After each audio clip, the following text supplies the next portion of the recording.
And we are live. Hello. How's it going? Man, what up? What up? What up? Just finishing my cashews. What's going on, Ray? What you up to, man? I just got done eating a couple burgers, A couple of burgers. What'd you have? 2 cheeseburgers. From The house.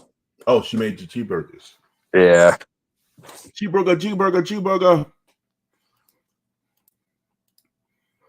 That had a Hawaiian salad thingy. That was really good. I forgot how good it was. Hawaiian salad thingy.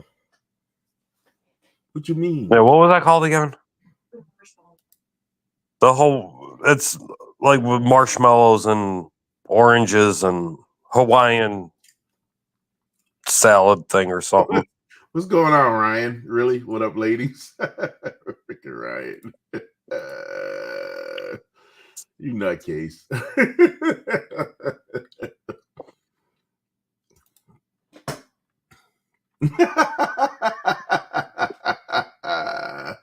What's going on? Somebody don't like Evo.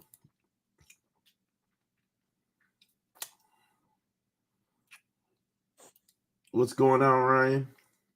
At least Ryan seems to be in a good mood. I know, right?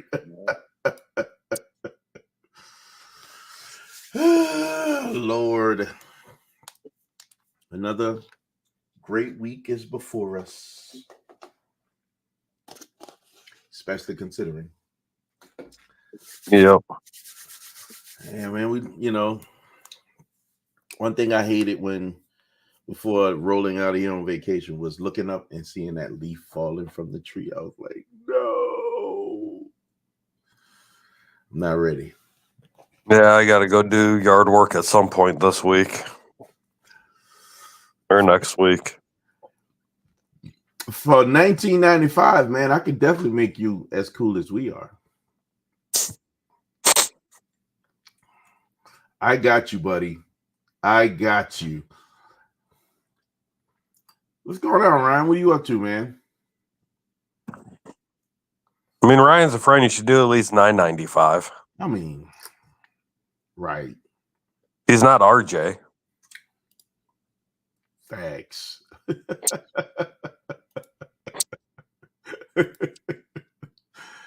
Facts. You're just saying. Yep, I'm not saying, just saying. Just living the dream, bro. Not mad at you, bro. Keep on living the dream. Dang. I just saw, man, CJ on 32. Shout out to CJ, man. He hit his 1 million subscribers. Oh, my God. Wow. Shout out to CJ. 1 million subscribers. That's heavy. Congratulations, bro. I know you ain't going to see this live, but congratulations, bro. Sheesh. IS in the building. What up, IS? What you up to, bro? Out there grinding. IS is a busy man. I thought I was busy. IS is busy, man. For real, for real. Just saying, that's all. Man. 1 million subscribers. R.I.P. to John Amos, man. AKA James Evans. Learned he passed away today. A lot of people passed away. Pete Rose passed away too. Pete Rose passed away also. Somebody else. Who else passed away, man? It's a lot of people that's been passing away.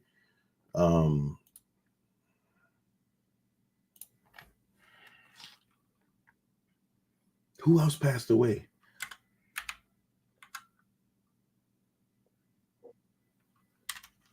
Basketball player. I can't think. My brain is broken, man.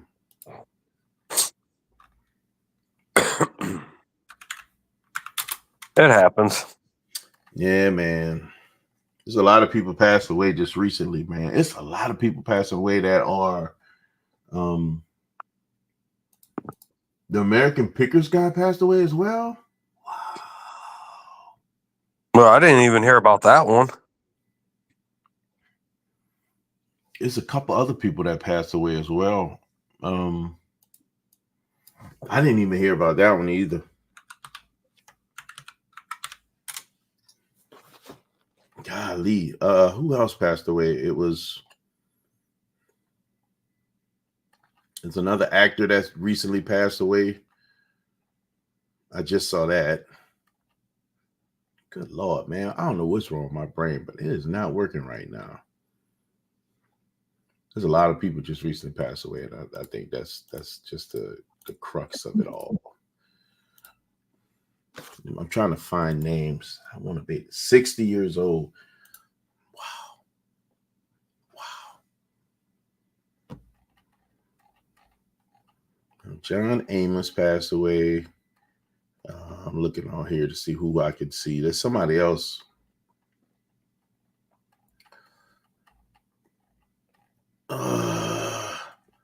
Why can't I think, man? Somebody help me here. I have no clue, so. You don't? Mm-mm. Mutombo passed away. Oh, no. Basketball player. Really? Brain cancer.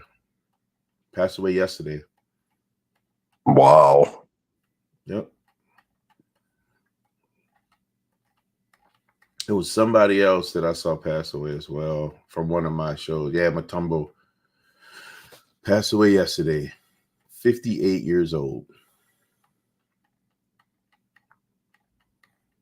Who else?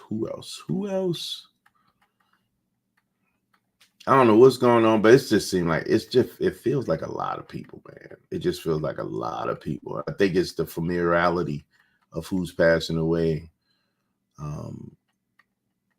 And for me, interestingly, coming, off of what we have gone through recently, there was a lot of excuse behind the number of people passing away with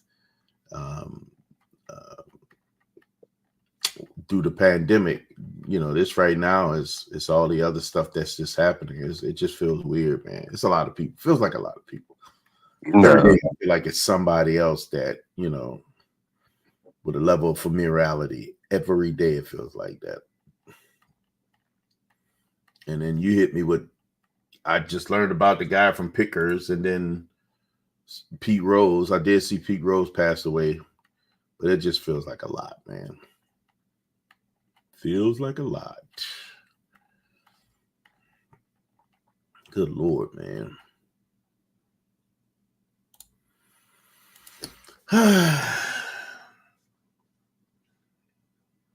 Yeah. Yep. What's the word, Ray? What's going on, brother? You think we're gonna have some company tonight? We might. We might. It'd be nice if I could just get a heads up. Show did give a heads up that he's working. That he is working and he may not be able to make it. He's gonna try to get on if he gets on. All I ask is a heads up, man. I don't ask for much. Just say, hey, I ain't gonna make it. Hey, I'm gonna make it. TD in the building. What up, TD?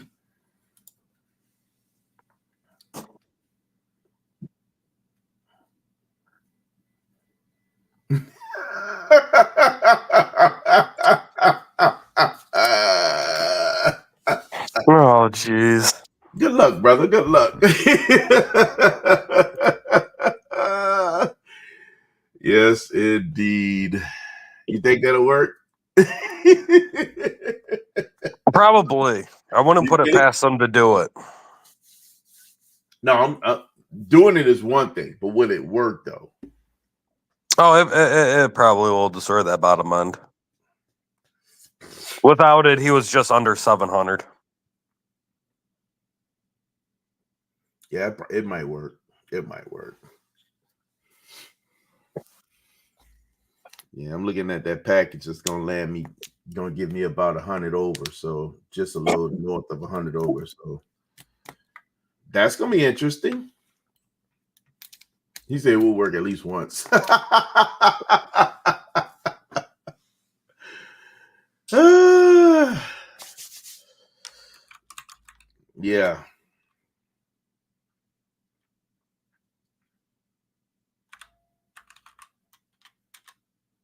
Trying to see, man. Passed away.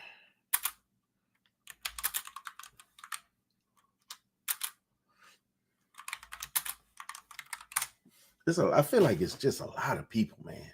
Yeah, it is.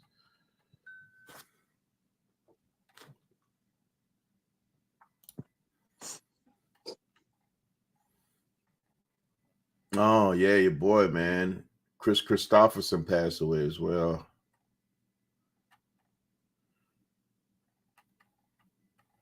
John Amos.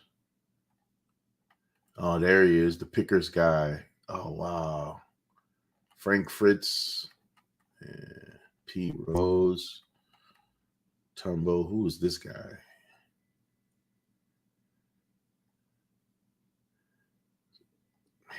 At 48 years old, man. Chris Christopherson. Oh, that lady Maggie Smith passed away? Oh, there he is. John Austin, the guy from Beverly Hills Cops. That's the other person that I saw passed away as well. Tito Jackson, that's right. He passed away last week, didn't he? I think so, yeah. Man, it just feels like a lot. Frankie Beverly, James Earl Jones. Yeah, it just James Earl Jones is the one I was shocked with. Yeah. It feels like a lot, bro. It just kind of feels like a lot. Just saying. I don't know what's going on, but it feels like a lot. They say such is life. You live long enough, people around you will die. But we ain't going to all that, man. Ray, what did you do this weekend, bro? What's the word? I don't remember what I did over the weekend.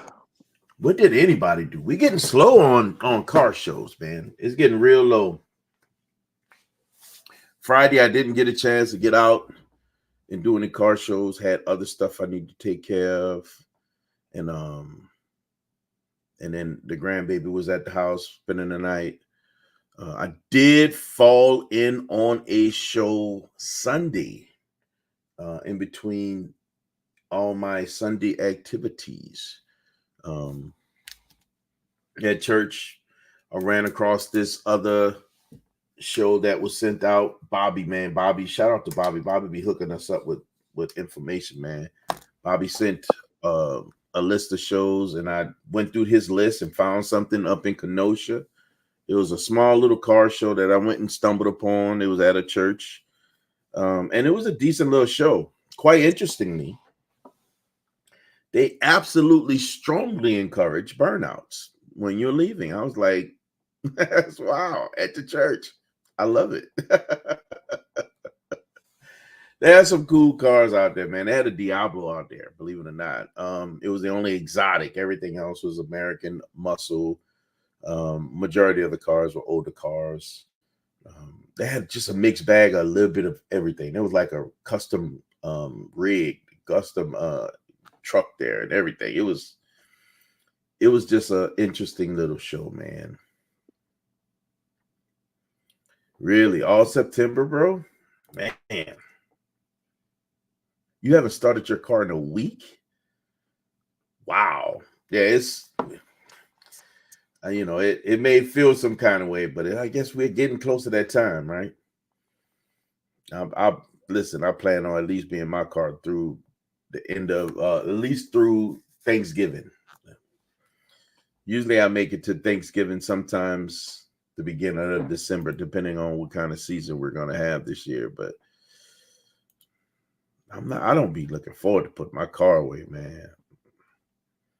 I was telling Ray after getting back from that trip, I don't know if it's the car itself or if it's just me missing it, man. That thing feels amazing. Feels spicy. It feels amazing. It's doing its thing. I can tell you that. It feels great to be behind the wheel of that car. It sounds better. I can't wait for the Camaro to get done. Yeah, me too, man. I can't wait to see how where you land with that one, man. Of course, it ain't a lot of crazy stuff going on to it, but It'd be nice to hear what that thing sound like after the work is done. Oh yeah. I was glad I ordered the short throw shifter when I did for it, because if I tried to do it now, with them being down in Georgia, Man. Yeah. True. And now what's the other thing that we're getting threatened by and with is the freaking longshoremen talking about striking at our ports. That's gonna add a lot of frustration to a lot of different things that we rely on coming into this country. It's gonna add a lot of frustration, man. I did see that one coming up too, TD. Definitely might check that one out. I'm trying to decide what's next out there that's going to be hot. Saturday, I do have a lunch appointment that I don't know exactly what time we're meeting, so I'm curious to see what that looks like. Push come to shove, probably gonna end up rolling over there to the Cars and Coffee with Ray Saturday, and then Saturday morning, and then Rahab, you have something to do that afternoon, and I'll probably be heading out to do whatever I'm doing with the that lunch date that we have, and then go from there until he traded in. Oh man, I don't know, man. I feel like he might have this for a little while. It's a nice guy. It's that ZL1 is actually kind of nice. Just saying. I feel like he might have that one for a little while. for a little bit. Yeah.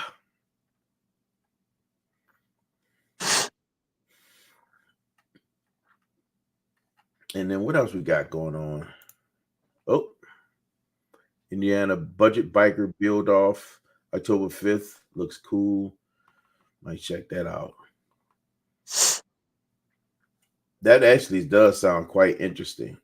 The budget biker event, that does sound like it might be cool, man.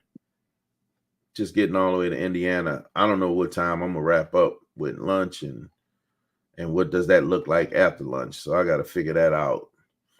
I do want to still get out and do something else after that. So I'm gonna probably try to figure something out. If push comes to shove, man, I might just get out and go take a ride and run out like to pull a Darrow on y'all and run out there to Mars Cheese Castle and just go out there, hang out for a little while, and then cruise back home just to get out and hit on some of them back roads, press that pedal a little bit, tug on that steering wheel, just to get a feel of being in that car, man. Okay. You gotta check the address. Let me know, man. I'll be, if I'm able to get out there and go out there, if I'm willing, maybe that's the best word. If I'm willing to get out there and check it out, I definitely would. I wouldn't mind. Again, I'll probably do it primarily for the drive, just to get out there and drive the car. Driving is far more interesting than just sitting in the parking lot to me right now. So I ain't got a problem with car shows. Don't get me wrong. But I would rather be driving. Just saying. Driving is definitely the priority for me. It's just too much fun, man. That car is just, and and considering how much I am enjoying just getting out there and driving, putting miles on that thing, man, I'm good. I got 51,000 miles on the odometer. And I got 38,019. And it feels amazing.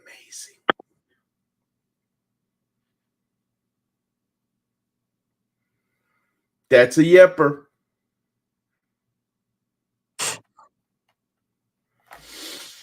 Oh, man.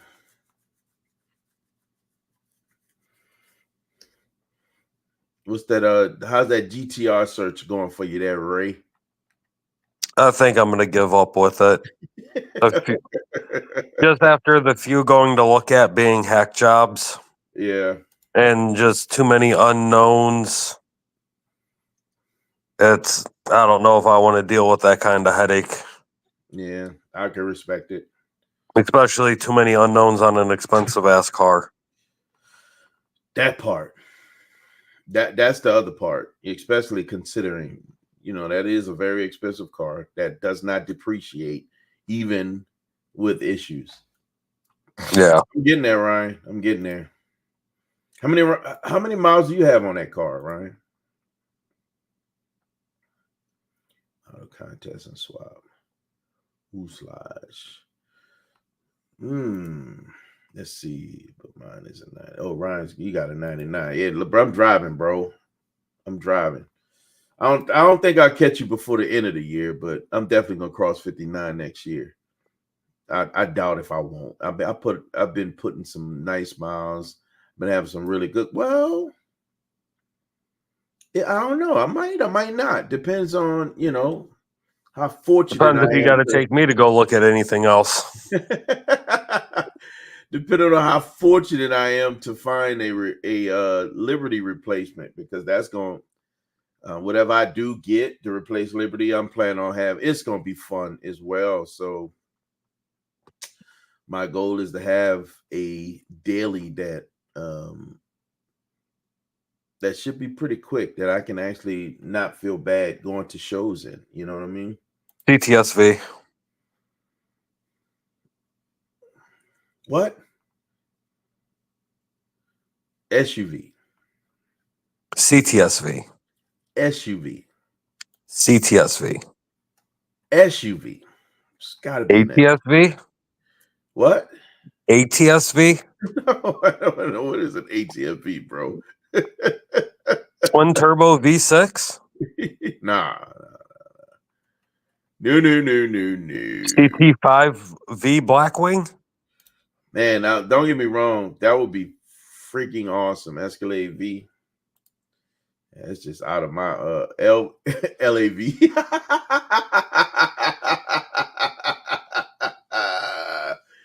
That's a good That's a good one, I guess. I guess Don't get me SOL. wrong, man. That is not in the budget, man.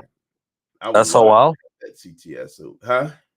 SOL. I'm starting to think that's where I'm landing. That Escalade V, oh god, that would be awesome. Don't get me wrong. And in that Escalade V, I could put a water tank in it. It can hold a water tank. Ray, keep your vehicle. You say, first of all, do you pamper them? Number two, you buy something not perfect, knowing you're not keeping it forever. Think about it. Wow. TD, this what we doing, TD? We dropping them kind of what? Well, I will say this. None of my vehicles get pampered, except being kept clean and washed. But I drive them like a douche. Speaking of pampered, what's going on, Pampered Auto? What's going on, bro?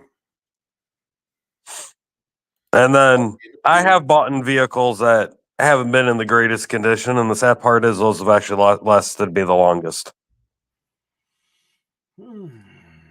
Something to think about. Is that crazy doomsday vehicle? IS? I think it is. Yeah, I think that's that doomsday vehicle. Which is probably quite interesting to own. And probably won't be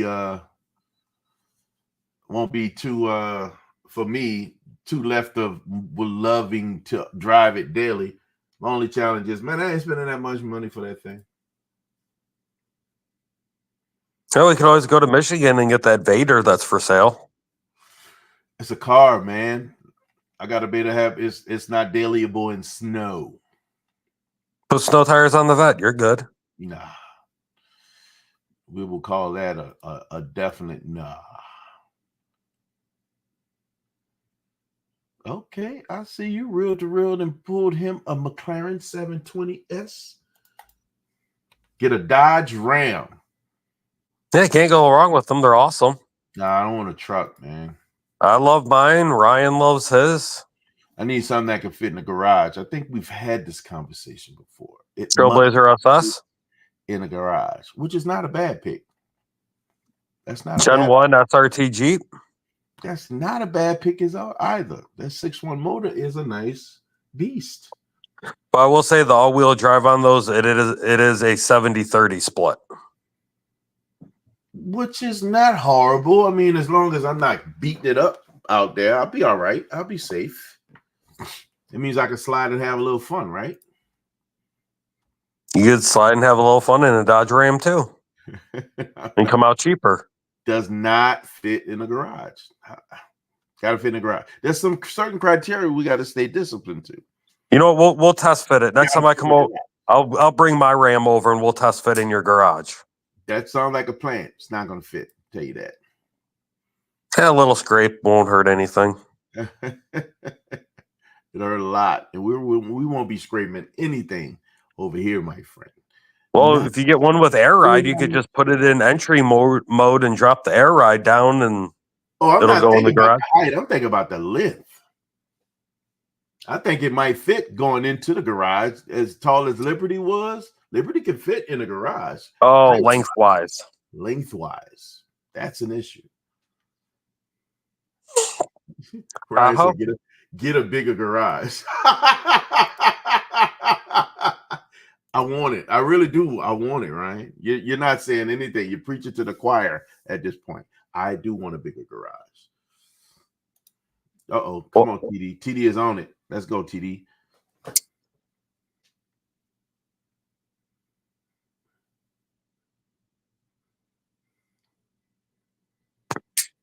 Oh, it makes sense. Keep it reliable while you got it.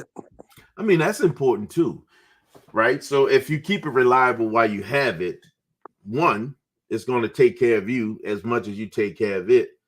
Two, when it's time to move on to the next thing, you got a vehicle that you can tout as being reliable because of the things that you did to it. And when people see that you took care of it, you know, it maintains some of the value of what you're trying to sell.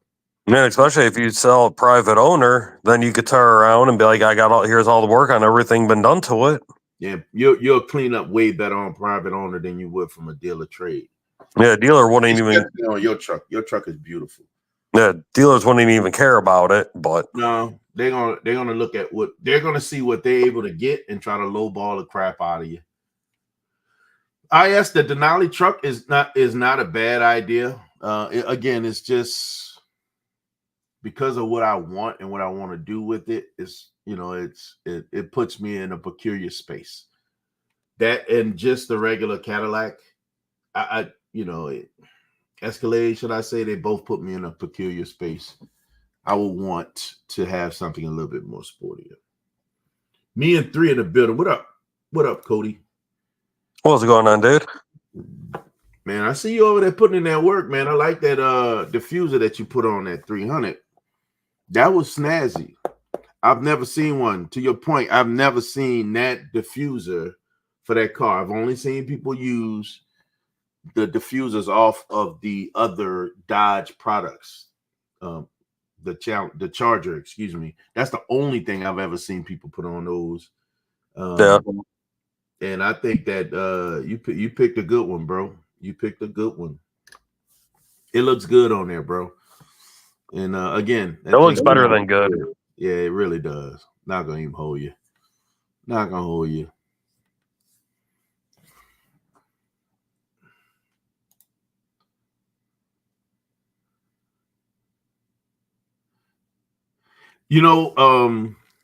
I looked at that part also crossed my mind, right? Especially staying within the GM family. If I was to go that route, I think that's initially the Cadillac was the one that was really had my attention, the Escalade. And I did spend some time looking at those guys. I did kind of shift down to IS's point and looked at a few Denali trucks as well. Because if I was gonna get it, I might as well have all the luxury that I want. It was still in the GM family, and I thought the same thing. It'll look great pulling it. But because of having this thing, I'm not gonna hold you, bro. When I put my car away and when I was jumping in Liberty, not having some of the same experience that I was having, It really left me in a very interesting space mentally behind enjoying that ride. Liberty just felt very utilitarian. It didn't feel like I was having fun in the Jeep anymore at all, right? Then when I would think back, I'm gonna tell you the one person I kept thinking back, and I was like, man, having fun in this daily like that. Like Ray. Ray had that doggone SRT Jeep, and he was having fun. He was like, oh man, I just went sideways. It was all-wheel drift coming off of off this one road, or oh man, I just did some donuts in the snow in the middle of the road. Like, what? Talking to somebody that was having fun in his daily. Ray, you frozen. I don't know if you can still hear me. But it kept leading back to that for me. Don't get me wrong. Again, I think it would look amazing being pulled by one of those vehicles. Man, but is it going to give me that experience I'm looking for also? I still want something fun. STI? I had fun in the snow with mine. SUV. Gotta be an SUV. Well, you know I enjoyed the STI after I took you out in it. I know you enjoyed the STI without a doubt.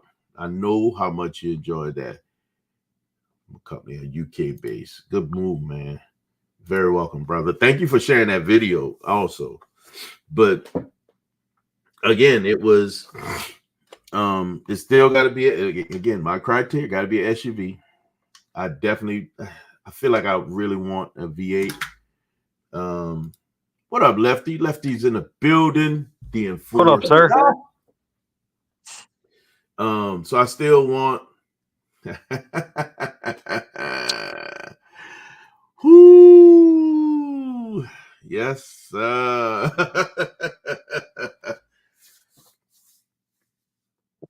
Yep, that's all I'm gonna say about that. Yep.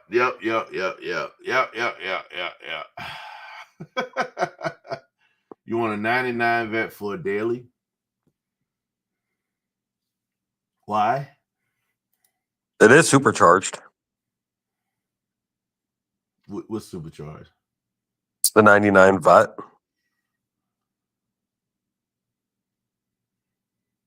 His? Yep. He said he want a 99 vet. Okay, let me try this again. I want an SUV. Lefty say get a vet SUV. I wish it exists and it was a make one. Lift it up, put all-wheel drive in it, and call it a day. Oh God, man. Do you want? No, man. We can't do that. It's got to be an SUV. I got to be there. You are with that negativity. It's got to have a utilitarian functionality. I still got to be able to use it to do stuff. Ryan fits groceries in the back of his. Groceries. I can't put wood in the back of it. If I'm doing stuff, that's why you put it up. Put a tarp down on the roof and tie it down through the inside of the windows. You're good. You just got to think outside the box. Yeah, man. So, yeah, I saw that. Zay is, I haven't talked to Zay either. Zay called me, man, and I missed his call, and I got real busy. I never called him back, but I know he was on the road for that one that Show saw. He was asking Show about that one. Man, Zay on another level, bro. When I tell you, when he moved, man. Zay be on it. He's got that Z06 now, and his next car gonna be the Lambo. I bet put money on it. I'll put any money on it. The Lambo's next. I saw it, man. I saw that prototype that somebody had put out there of the vet SUV. It came out around the time I actually did a video on it. It came out around the time when they were exploring making Corvette its own sub brand of Chevrolet. This would have introduced 4-door, a sedan, and also an SUV.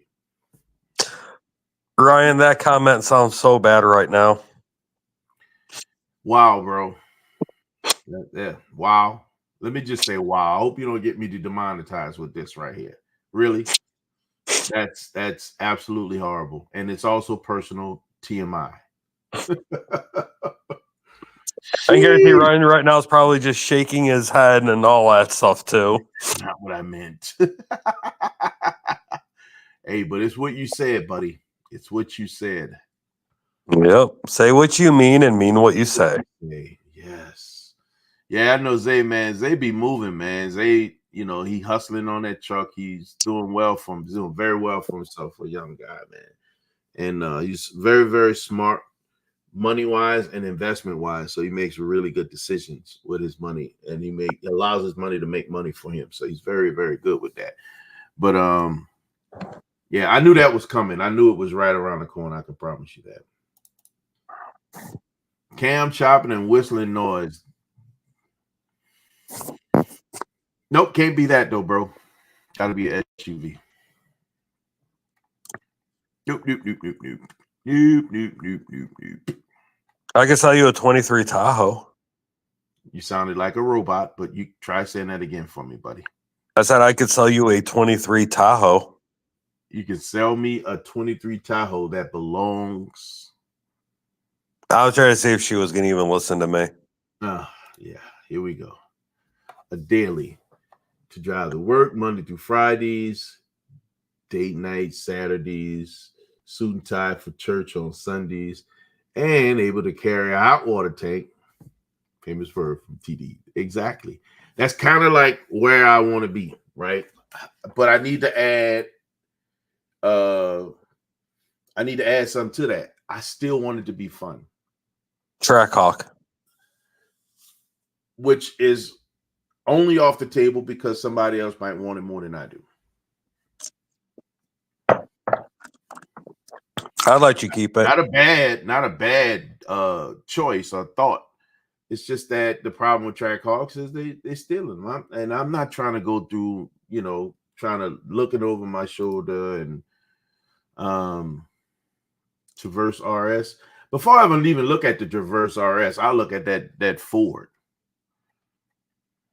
How much power they getting out of that car, Ray? That SUV? The Traverse? No, the Ford SUV, the one that you were looking at. Oh, the Explorer ST? Yeah. Like 400? No, but when they're able to do something to get more out of that. How much were people getting out of that car? Oh, with the intakes, flex fuel, they were getting a decent amount. I know they were getting just over 5, if I'm not mistaken. Yeah. I look at that Explorer ST before I look at the Traverse. Well, I'm going to tell you now, the prices on those Explorer STs are not coming down. They're just getting higher. They're getting higher because they're actually it's actually a good vehicle, and people are able to get. It's kind of like they're going through their phase similar to the Audi RS3s. What the Audi RS3s went through. People realize they can buy that car. It doesn't have the biggest motor, but it has that twin turbo, and they could get more power out of it, usable power, and it was cheap at first. What about an Audi RS6 Avante? I would like that. I think that would be pretty cool. Or to save money, get a Cadillac CTS-V wagon. You can put wood in the back. Yeah, but it's not all-wheel drive. Can't do that. You got to be able. I want all-wheel drive, brother. GTR. We have this little stuff, this stuff that falls out of the sky called snow here that I need to be ready for. Really? I haven't seen any of that around here. Yeah. You must have had your eyes closed. Probably. It definitely exists. Now, although I prefer having that SUV, the Avant RS7 are two wagons that actually I do consider. Because what about Durangos? Nah,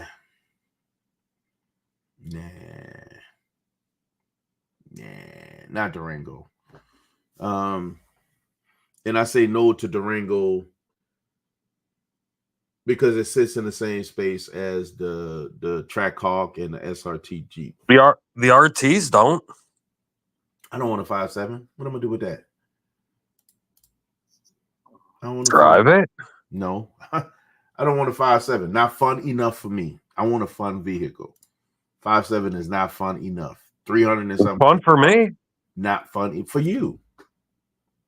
For you. That means you should get you one. Why would I downgrade to a Durango from a Ram? Oh, they got a track hawk over there. I can't do it. Nah, but again, my point.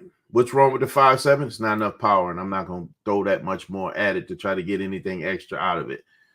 And then I'll have to put big brakes on it because then I'll have to figure out how to stop it. This is the same problem that I have with the Denali, not the Denali and the Escalade. To throw more power to get a little bit more fun out of it, I'll have to be able to stop it. So I'm going to be throwing money at brakes as well. No, I can get what I want from another vehicle that's going to have all of that.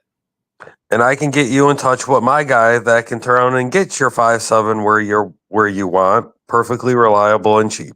Then that means I got to buy a car and then build it? Nah, that don't make sense to me. Nope, not the route I will go. No, I'm trying to do this and still get a garage someday. Doing that, get a GTR. You act like I got Raymond money. I don't have Ray money. I don't even have Ray money.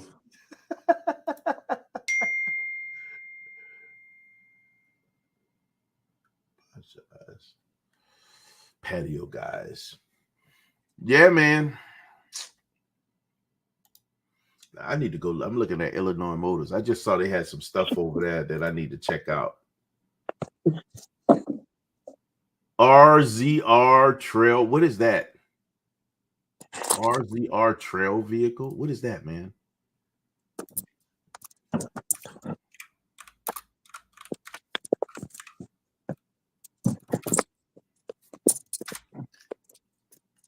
Oh, Polar? No. Man, no, indeed. Look, it's also, I got to be able to drive it on the road. All right. RZR Trail vehicle. Yeah, that ain't gonna work. 6-wheeler though. No. You can get a 4-wheeler. Yeah, that 4-wheeler would make a great SUV. That Ray. You can get enclosed. That's an awesome SUV. You know, it's funny, man. I was looking at just popped into Illinois Motors. The reason why I looked in that because I saw Trackhawks, I saw Trailblazer SS. They also have, God, they want too much for it. They also have this Mercedes-Benz wagon in here, AMG E63S wagon, which is a monster. Yeah, when I say fun, I mean fun, bro. I mean fun. They got a Jaguar F-Pace over here now. SVR too, guys. Only problem with the Jaguar when I'm ready to play with it, not a lot of options for modifications for that vehicle at this moment. He said, Ray, go in the garage. Ray, stay out of the garage. I'm actually outside with Jax right now. There you go. And my garage wouldn't be this dark. If I didn't, so just to let you guys, if I was not so much more interested in just having a little bit more power in the next vehicle that I got to replace Liberty, I probably would have went with a Bronco. Honestly, I would have went with a Bronco because I think that's the only other vehicle that really catches my attention. Something that is so modular, still off-road, look like it'll still be fun. Probably a little bit more powerful than Liberty. But I think I want more than that. Honestly, I want more than what the Bronco is able to deliver. Real talk. And I think that it brings a lot of really cool stuff to the table. From an off-roading perspective, it brings a lot to the table. It's just not enough. You know what I mean? It's just not enough. Man, Illinois Motors. Sheesh. And to your point, Lefty, let me pull it up real quick so you can see. This sucker actually look pretty decent. I'm sure it's super clean.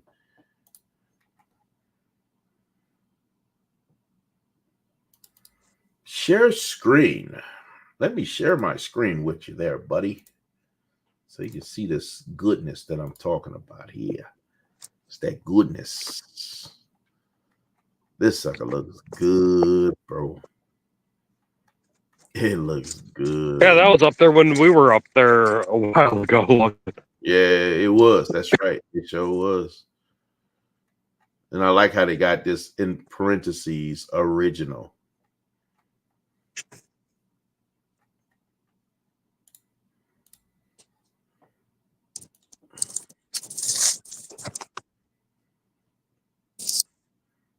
Man, this thing looks good too.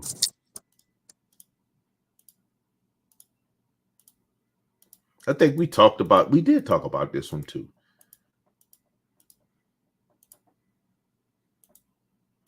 It's clean, bro. Sheesh.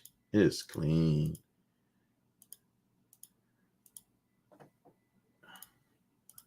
And I think I just saw something that was very telling. Let's see if we can get back to it. Ooh, ooh, ooh. There we go. LSX. I'm just saying. There's a reason why. Oh, wow. Oh, wow. Oh, wow. There's a reason why they pointed out the original miles, because this ain't what you think it is. And this right here is what's so telling. What? We got a what kind of gauge pod? Oh, okay.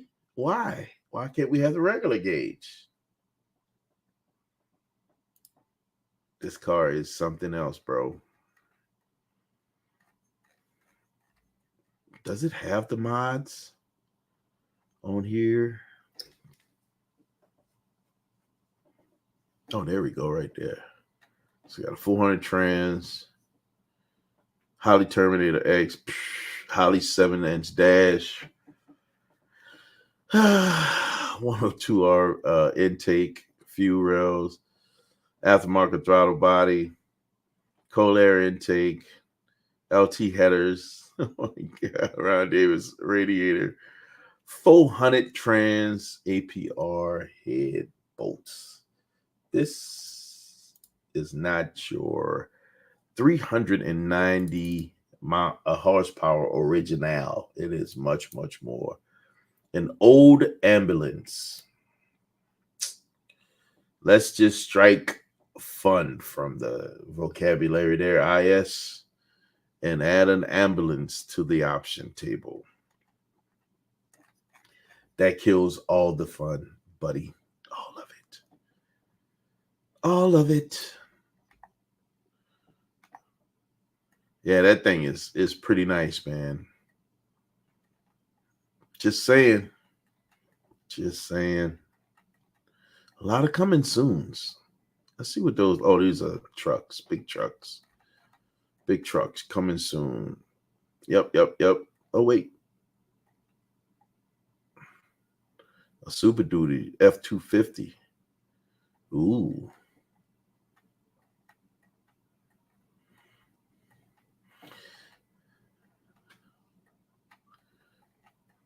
Man, listen to IS, man. This will be the next daily right here.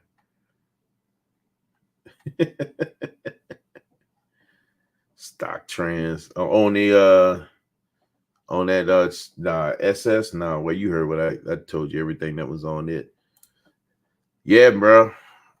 They always have heat over here, man. I love looking and seeing what they have and what they're getting. Another SRT4 there, Ray.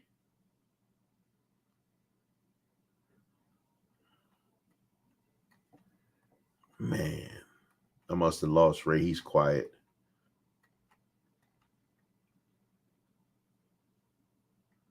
Maserati Grand Sport Coupe. This thing looked like Sean's car from this first picture that I saw. Man, it looked like a Gen 4 Camaro.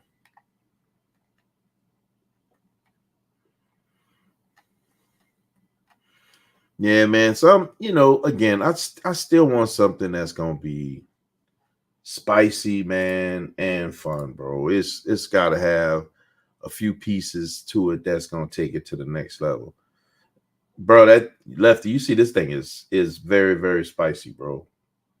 Whatever they did to that thing, they killed it, bro. Oh, did you?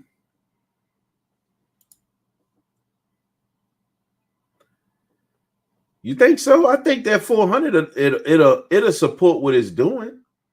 That 400 is not a bad move, man. Although I think that I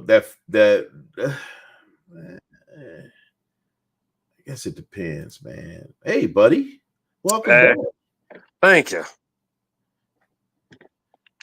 I think either one of those would be a good option as well. I don't think that 400 trans is a bad option though, because you don't know, because it could be a built 400.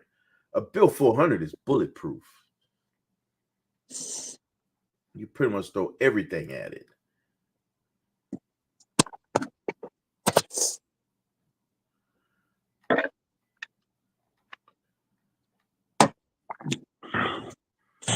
This thing is, man, it's F-Pace, man.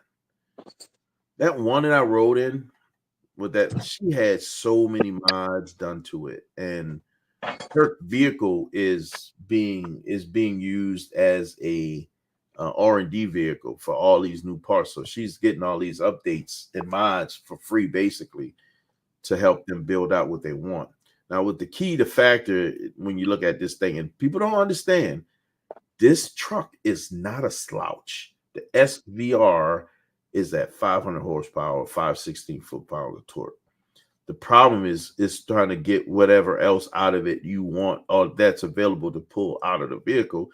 There's just not a lot of options from an aftermarket perspective.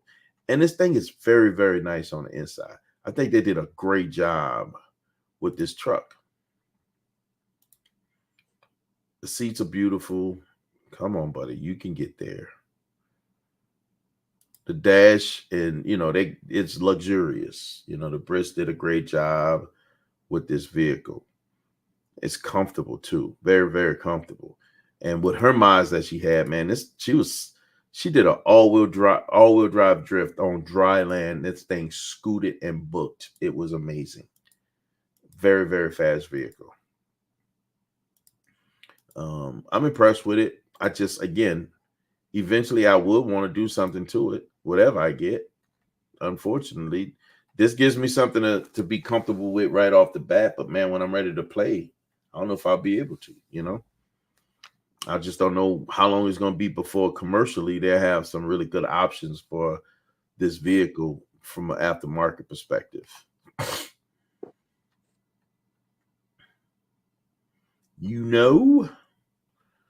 Look at this thing, still holding value, bro. Look how they still hold their value. I remember these things were in the low 30s.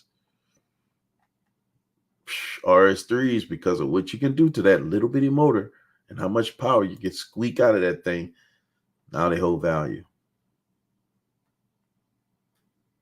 Ooh, ZL1 with upgrades. This wagon though, man. Sheesh. Bro, downpipes in a tune. This thing is a rocket ship. It's absolutely bananas. Do not sleep on these guys. And if you pull up on one and you don't know what it is, don't try it.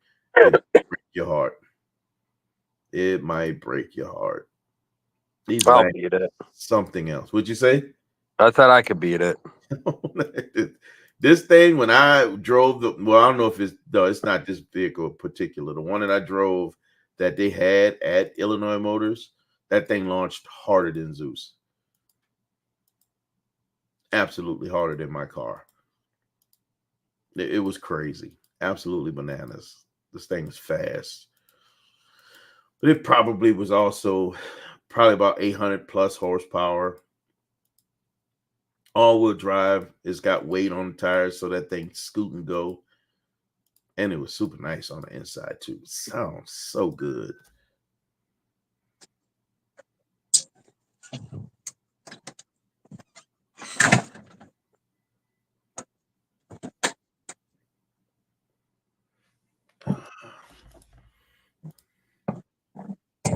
If y'all ever get a chance to check one of these out, man, don't sleep on them all wagons. All wagons aren't slouches.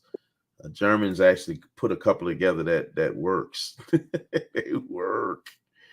They work. Just saying. Not saying. Just saying. And this track hawk.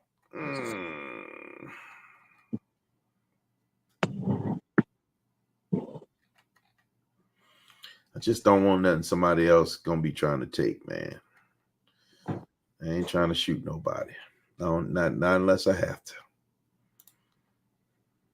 Or I create an environment where I'm forced to. But I still like this truck. I like those, man. I like Trackhawks. I think there's something else crazy fast. Depending on the gearing and the 400. I agree. Absolutely agree.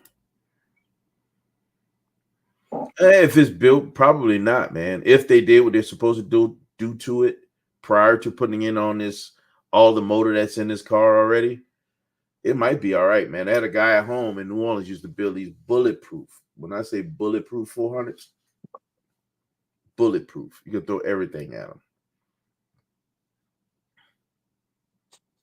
I prefer a daily arcade mod. I do want to be able to I want to do something to my daily.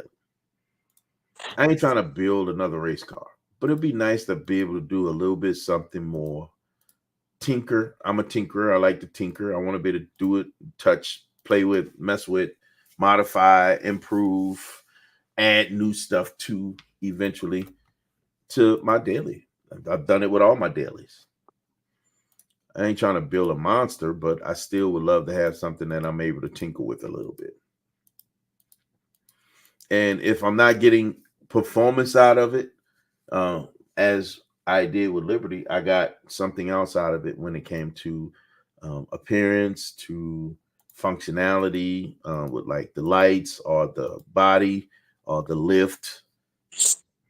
So it just gave me something to be creative with and kind of make something out of nothing for the most part, because there weren't any. Man, it's very, very few mods out there available for that vehicle. So everything I put together, I had to figure out on my own for the most part. It just wasn't there, man. It just wasn't there. I look like dude car from the day. Well, yeah. Doesn't it? A little bit, yeah. Good Lord, man. What's taking so long? This car did sound amazing. I'm not even I can't take it away from it. Things sound good. Is that the real carbon wheels? Yep. That mesh look different. That weave pattern looked different. I just love this car. Sounds so good, man. Dang, this thing sounds so good.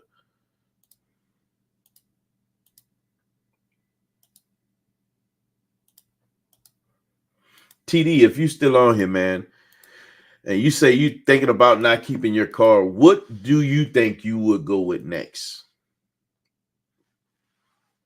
I know TD's been looking at everything from old schools to SUVs to you name it. I know you looked at a lot of stuff. If you still on here, TD, I don't know if you bounced off and can't come back yet. But what would you go with next, man? What would you replace your truck with if you were going to replace your truck with something? I could see him doing the Escalade V. He just got back in. What would you go with, TD? Would you go SUV for your next vehicle? If you're replacing your truck, would you go SUV? Would you go sedan? Or would you go sports car, something, a coupe? And I know the transition from a truck to a coupe is very dramatic. It is very dramatic. Yep. What would you go with next? What do you think would be an option for you next? I'd be curious. Do you need that extra space similar to what you have now? Oh, you see, even bigger truck. Even bigger truck.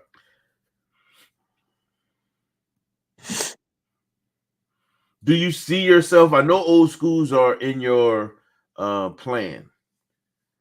When you go old school, are you adding old school or are you replacing something else? You'll be adding an old school, correct?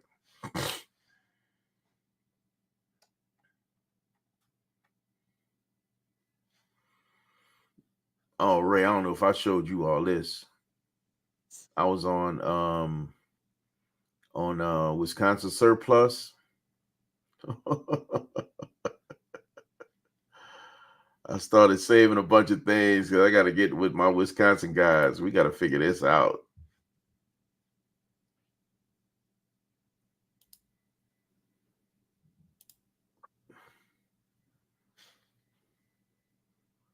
This is 7 Mag Savage. Nice. Yeah, very nice. At 7 Mag 2 Savage, borderline, it's a low-key sniper, right? Ready to be built. Look at this.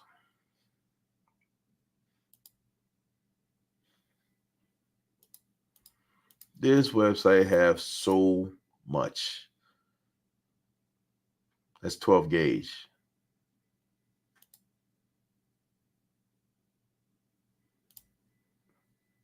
I think Ryan would like that one a lot. Which one? The last one that was just up? Yeah. This guy right here. Mm-hmm. And it looks familiar.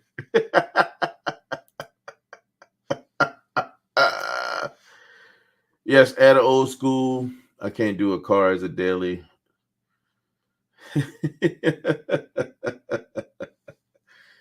I can see that, man. And I think that if I would not have wrecked my truck up here, I probably would have been one of those guys hanging out in a truck for a long time if I wouldn't have wrecked my truck.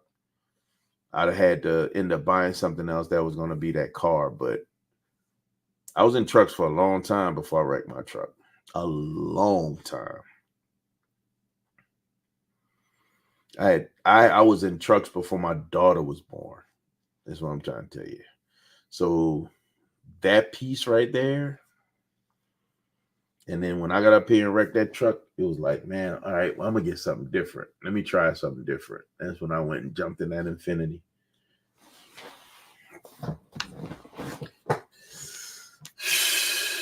$25 Higher Country. Yep. Great truck. Absolutely beautiful truck, too. Beautiful truck. Did it sting a little bit, Ryan? Yeah, they got some heat over that Surplus, man. Like heat. It's 1911. I like that 1911. I need another 1911. I think that's the problem. Well, I still have to go get my Hellcat Pro competition still. Yeah. This is another very, very a gun that's ready to be built. Other than the fact that it's camo, a 308 is a great hunting rifle, or you can do even more with it. You get some ice cream to go with that. Somewhat. Oh, Holly grabbed one of the brownies, and I turned around and told her she should get some ice cream to go with that. Oh, I thought you was talking about the rifle. I'm like, what do you mean ice cream with a rifle? No, that would you'd have to get a banana split.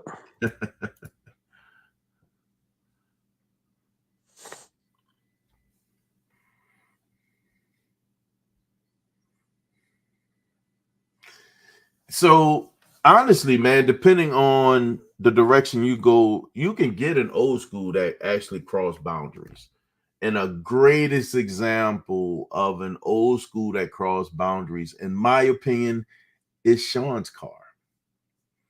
His car crosses so many boundaries, from old school to sports car to coupes Sean's car crosses so many boundaries. It depends on what you get and how you build it. How does a Golf cross boundaries? No, but a Camaro does. I know. That is a blasphemy. I can't believe you even said that. That is not a statement, brother, that any person I know will make. Too many? Really? I'll take some of those off your hands. I don't think He's seriously not. He's seriously not lying. I don't think I could ever have too many. If I could fill a Volt, I'll still be looking for a way to add more. And maybe I should say when I fill a Volt. I'll be looking for a way to add more. But I still think all of us have guns that we haven't even shot yet. Yeah, I've shot majority of mine though. I probably got about three guns I haven't shot yet. It's the Texas law that everybody got to have a truck. Hey man, I'm not mad at that. I don't see nothing wrong with that idea. Old school for me would be the Semi Chevelle or Elco. Yeah, listen, or Grand National. All three absolute awesome choices. Grand National, I wouldn't do too much with. That Elco and that Chevelle, though, however, if you take those and you build them into resto mods where you put all the modding brakes and modding motor and all that other stuff into it, now you got a car that you can cross boundaries with. Still old school, but modern enough to stand against most of the cars that are out there today. Like that company that's building that modern looking Chevelle, that's a 1,000 plus horsepower car. It's got power to hang with hypercars, but it still look like old school Chevelle. Who said Elco? You speaking lefty's language right there with that Elco. A nice C10 or H1, open top, but affordable. Yeah. So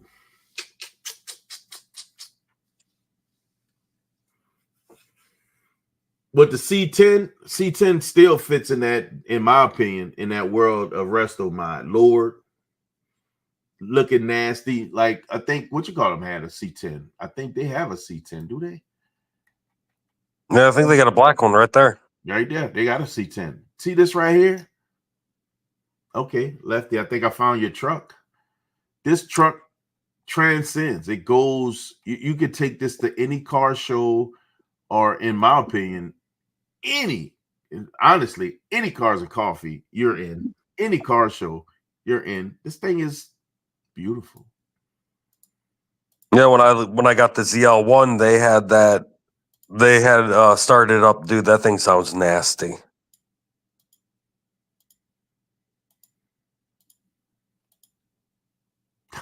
Look at this. It looks modern. Look at this, man. Beautiful, bro. I think I found your truck. Still got an old school feel, got some modern touches and a lot of motor. Again, in my opinion, this is the way that you take an old school and allow it to cross over.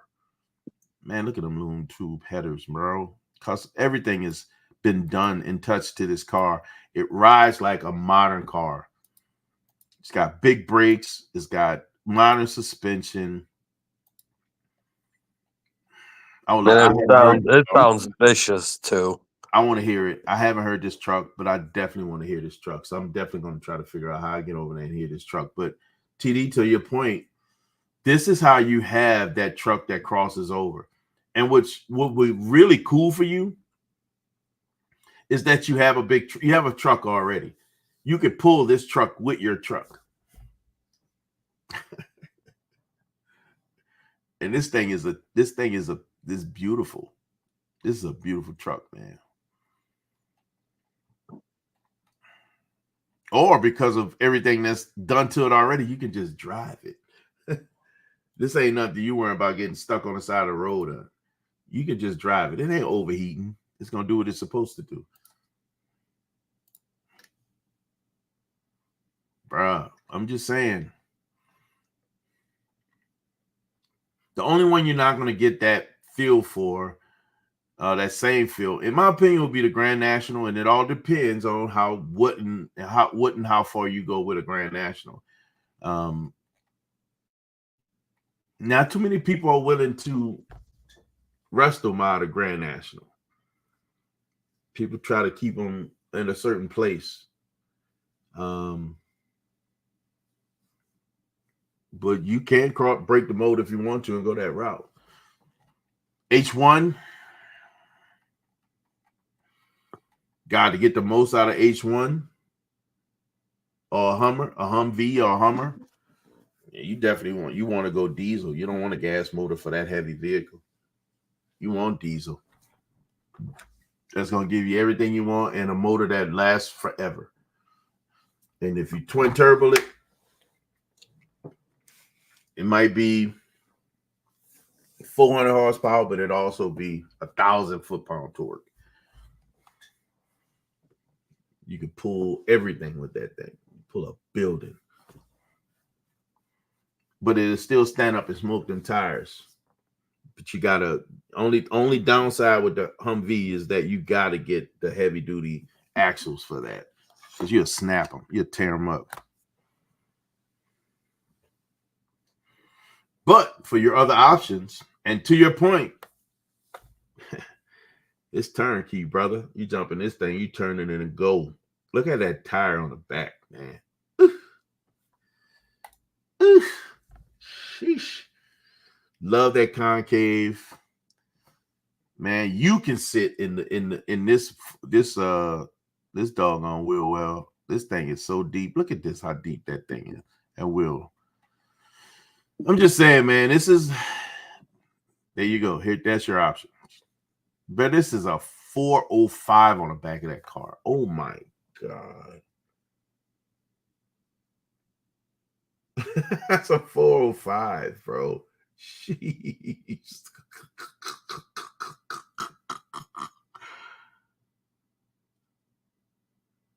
50 inches wide. I'm just saying. You will definitely have presence in this truck. How much is this truck? Yeah, 90K. Yeah. It's absolutely worth it. You can drive this thing, man. It's absolutely worth it. It's got what, almost 90,000 miles or 92,000, but I don't think it's 92,000 on that motor or that trans. So 90K.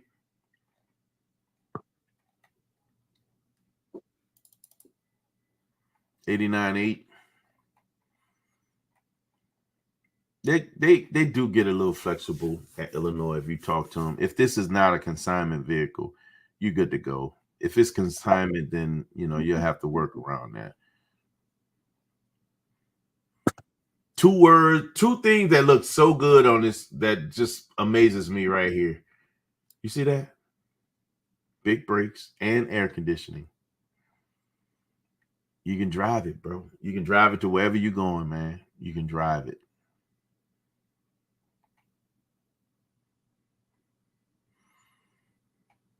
And you said it sounds really good, Ray?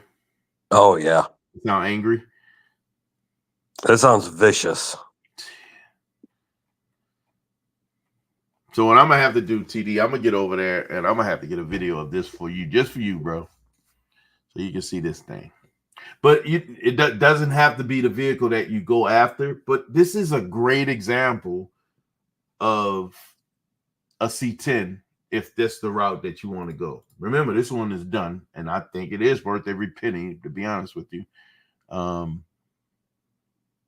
But if you wanted to model a C10 after something, this is a great way to even think about it. Stands, brakes, wheels, yes, across the board. The stands on it. And when I thought about C10, this is what I saw. And I'm like, wait, they have a C10 at Illinois Motors, I think. This is it. If there's a way you're going to go for it, man, this is the one. 22 on the front, 24 on the rear.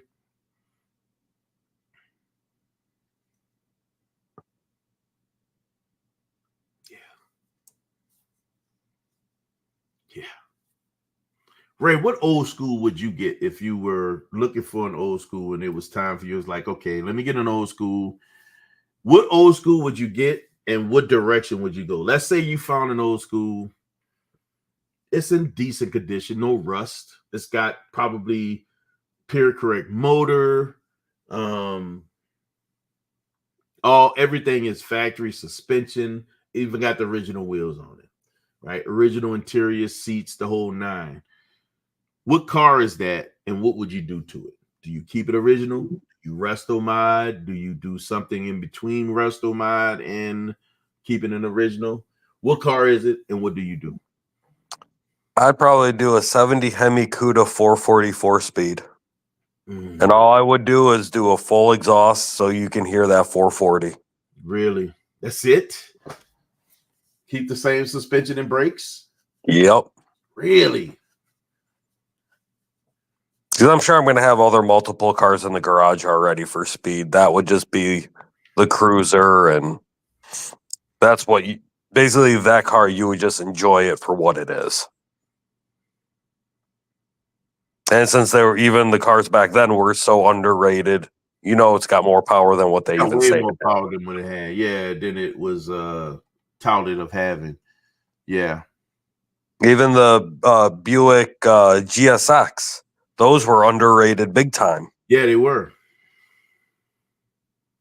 Yeah, they were. Man, Well, like what's going on, bro? Well, like I said, it'd be the 70 Hemi Cuda and just full exhaust to hear that 440. That's it. Yeah. Yeah. I think that's a good move. Mr. 5 to the 10. Man, what's going on with you, man? Bro, you was killing me with them videos, bro. First of all, let me just say, I love what you're doing over there, especially with the garage, because I'm sitting over here trying to figure my garage out over here as well. I love what you did around the house, the landscaping, the whole nine.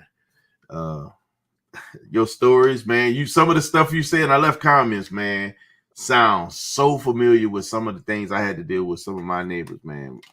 But it's I understand. Let's just say I do understand. People are weird, man. People are weird. But man, keep grinding, bro. I like to see it. I like to see the come up. I love to see the come up. I got a lot of stuff still going on around here with patio. They literally started demo on the patio today. So we getting that expanded and redone. Eventually, I will get my garage. So I want a real big garage, bro. Ooh, I want a big garage. It's going to be like 40 by 60 with 2 levels. Upstairs going to be a kitchen, office space, little rec area. Yeah, man. At work as usual. Yeah, bro. I ain't mad at you, man. Look, you said it. You know, you don't mind working, going there and make that money because it does allow you to have the thing that you want to have. So that's how you do it. I'm not mad at you. Go on, get it, brother. Go on, get it. Yeah, I thought about telling some of my crazy stories. I'm gonna tell you, I thought about doing it on the channel. I'm gonna save some of these probably for this live, man. I think these will be some good stories for the live. I think Ray, you probably heard this one. I don't think too many people heard about I hope you're sitting down, bro. Yeah, I'm in my chair. Yeah, the emu story. So one of my neighbors, man. So the community I live in, we have like 22 houses in this community. So you got people in here. Everybody's on a minimum of 4 acres or better, right? Got a lot of trees. Some of the areas around it is wide open. They got people that got property that look like parks, beautiful like manicured parks. 5 acres of manicured park in this. These cats be spending money on landscaping like you would not believe. But But then you got some of us, man, we are closed in by trees. Like I ain't want to see my neighbors. I'm gonna be honest with you. Don't want to see my neighbors. So we surrounded by trees. They got people back here that got horses. They got a lady that she's the president of one of the villages out here. She lives on the other side of the loop. And you'll see her riding around sometime with a horse and buggy. She got a buggy she riding. She ride around in a little buggy. Over here next to me, they got a couple of horses over there. So they got horses on their property. But the lady next to me also has freaking emu. So I'll come out one day and I'll come to my front door and I look outside and they got this big old dinosaur bird on my property. I'm like, man, what in the world is an emu doing on my property? It was a whole dinosaur bird. You hear me? Alice in Wonderland. Bro, a whole emu. I'm like, this can't be real. So I'm making noise trying to run this thing off. And it took off. It's goofy, very goofy bird. If you see them, they run, they moving their arms, their wings, and they took off and ran back on that side. I'm like, man, what is this? An emu? One other day, this thing on my property again. I'm like, what is going on? I broke out the hose, think I'm gonna spray it and run it off. Man, that thing laid down and just was like taking in the water. Like, oh yeah, this feels good. I'm like, I don't want you to be comfortable. We got my pellet gun, pow, shooting at it, ran it off, got out of there. One day I'm sitting in my office where I'm at right now, and I can look straight ahead through here, and I see my patio across my patio, and it looks off into behind my house. And I'm wooded, like behind my house is 2 football fields like this, and it's all wooded. And I can see somebody moving right here, which is a big problem because you're on my property. And that's not good. So I go out on my patio and I'm like, hey, can I help you? She's like, oh yeah, my emo got out and I was just trying to bring it back home. I'm like, okay. It's like, yeah, you might want to make sure you keep that on your property. That's not cool right there to have, hanging out over here, keep that on your property. She walked off. I tried to be really nice and cool with it. That bird came over again. I got to the point where every time I saw the bird, I grabbed my pellet gun and I started shooting. One day, my wife and I, we both working from home. And then my wife, she calls me. She's upstairs on the very opposite side of the house in my grandbaby's room or my daughter's old room. So she can see 3 sides of the property, the driveway and the valley and also the hill. She has a view of 3 sides of the property. She says she saw the lady come in from the hillside because she lives on the hillside, walking that bird down the hill onto our driveway. She saw the lady walk the bird kind of up the driveway a little bit, then came back down the driveway, and then saw the lady start making her way down towards the valley on the other side of the house. She called me. She said, Lord, that lady just walked that bird across the hill, down up the driveway, back down, and now they're going into the valley. I said, okay, I'll be there in a second.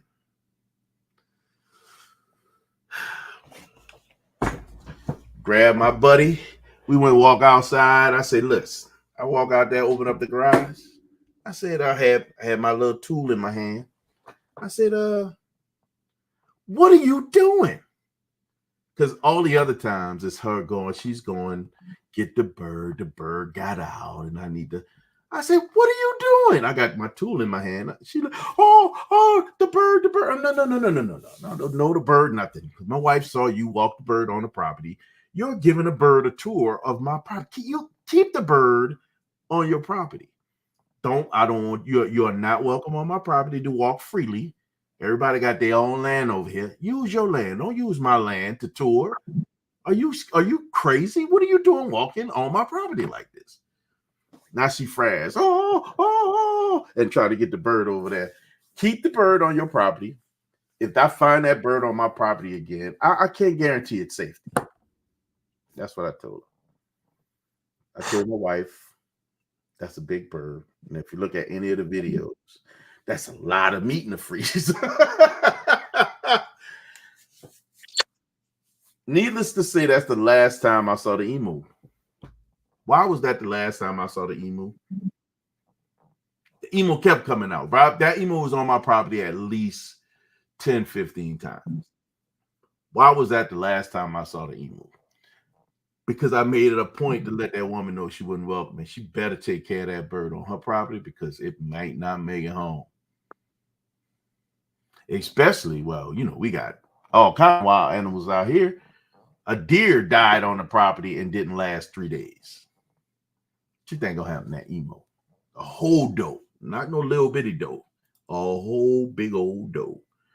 Too much land for anyone to be on your property. Amen. So I'm on 4 acres. That lady got at least 5.5 acres. Even more interesting. She got more property than I do. Why you are walking the bird on my property? Well, when I get my alpaca, I'll just bring it over to your yard and let them walk around. Your who? Your My alpaca. Yeah, because I'm so welcome to foreign animals on my property. Yeah. We're gonna call your alpaca target practice. We'll work on that with that high power 22 pellet gun I got. We'll see what that does. 25 caliber pellet gun I got. Bruh, I can't make that story up. It was so frustrating. It just doesn't make sense. Like, what are you doing? Walking this freaking bird on my property. So I get it. I get it. I truly get it. And don't get me wrong, everybody's not like that. I thought she was actually pretty cool at first. Everybody else, I mean, most of the people that live in this community are older, you know, they're retired. These people, they like, we don't get trick-or-treaters. Right? We don't have little kids in the community that's running around doing stuff. So there's a lot of older people out here. If you see little kids, it's probably somebody's grandkid, not their kid, right? So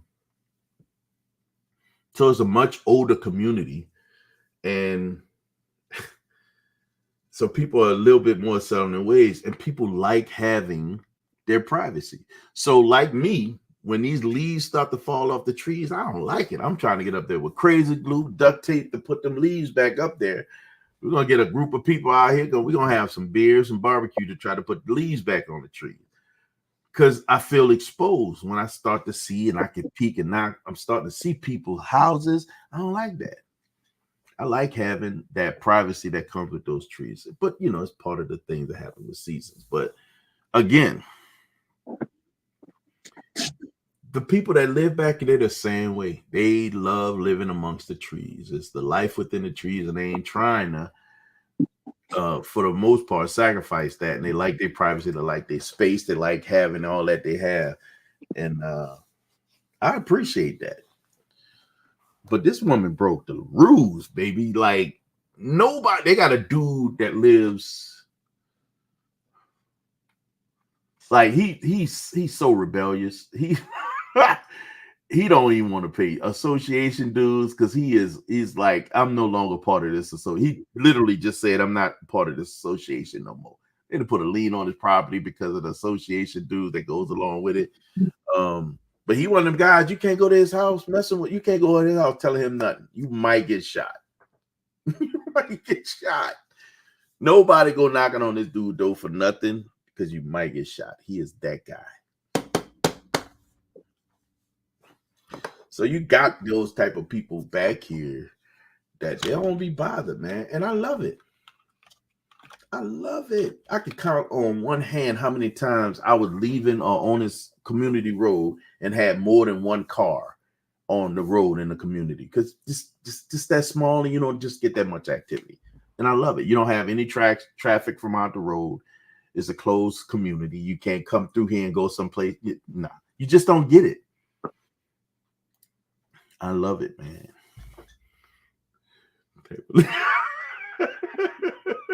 Yes. Trying to get them back on the trees, man. Crazy glue, duct tape, everything, bro. Anything we can do to get them staples. Anything we can get them do to get them leaves back on the trees. I'm looking for it. I do not like Maybe we just need to put a whole bunch of camo tarps and all that stuff up. just think that's going to change the aesthetic.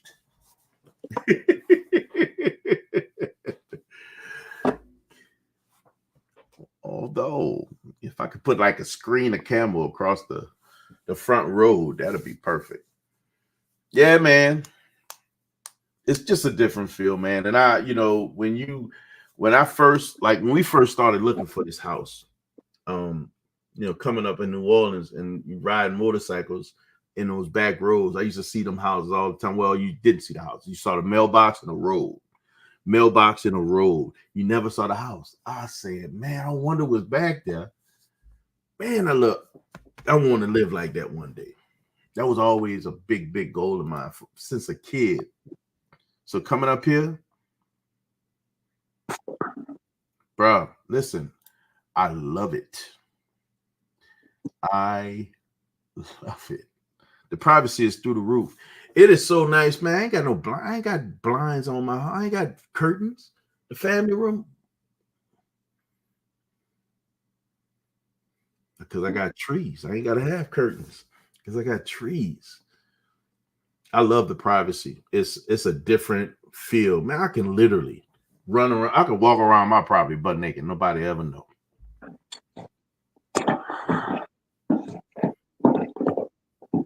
Yeah, never know because nobody could see back here. It's just so tucked away, man. It's a whole different kind of feel, man. It's a whole different kind of feel. I love it. I love the privacy.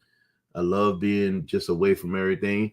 It's always interesting and I'll get into I'll probably start telling some more of them stories of people that just show up because I don't get random people just showing up to the house often.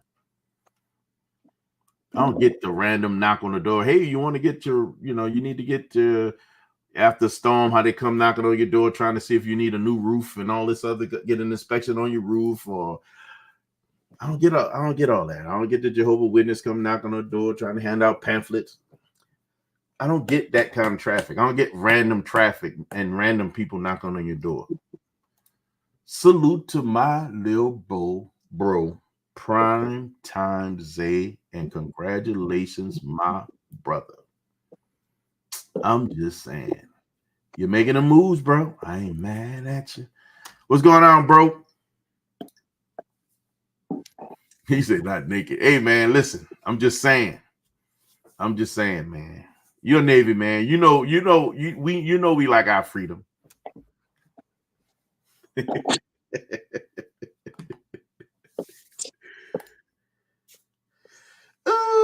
Ooh.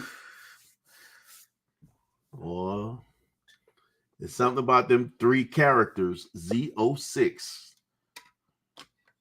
Hey, man, that new one sounds amazing. It don't take away from. I love my Z06. They're amazing.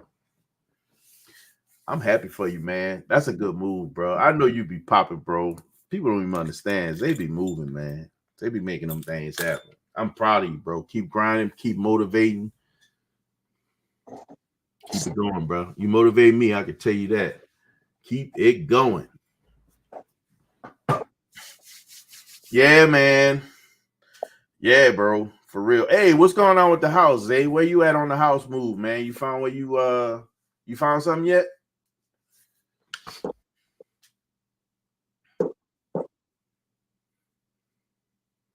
Yeah, man. Like when I say I love having that space, bro, privacy is important. Well, you know what? Let me go back. Because even outside of just because when I think about where I was the last time, I'm gonna tell you, I got another story for y'all. So we lived in this community that was in this area. That's not what I meant, man. It's not what I meant. That's not what I meant. Privacy, man. That's not the. Jeez, Lefty, really? Gotta take it too far. God. I lived in this other community in Lake Villa. like this community again, another dead end type of community. But there was all the way at the very end of the cul-de-sac. It was way more people then. They had a way to get to a trail there, one of the walking trails out here, and then also next to the house that I was in, there was a pumping station for the two ponds. I had a pond behind my house, and there was another one over here. In between that was like a walkway, an elevated area walkway where you were able to walk through and got on the trail from there. But that was also like walking on side of my house, and then you can, see the back of the house from there. I had a neighbor, man. This man was a weirdo. He was new to the community. The people that house he moved in, that he purchased, they were really cool. And I, when they moved, I'm like, yeah, I'm gonna miss them because they were really cool. When he moved in, he seemed like he had a pretty solid little personality, but he was weird. Weird in a way where this dude used to go walk on that trail with his dog. He'd come back and stop like behind the house and just like stare at the house. Like, I'm looking out the window like, why is that dude staring at this house like that? What is wrong with him? It was just weird. Very weird.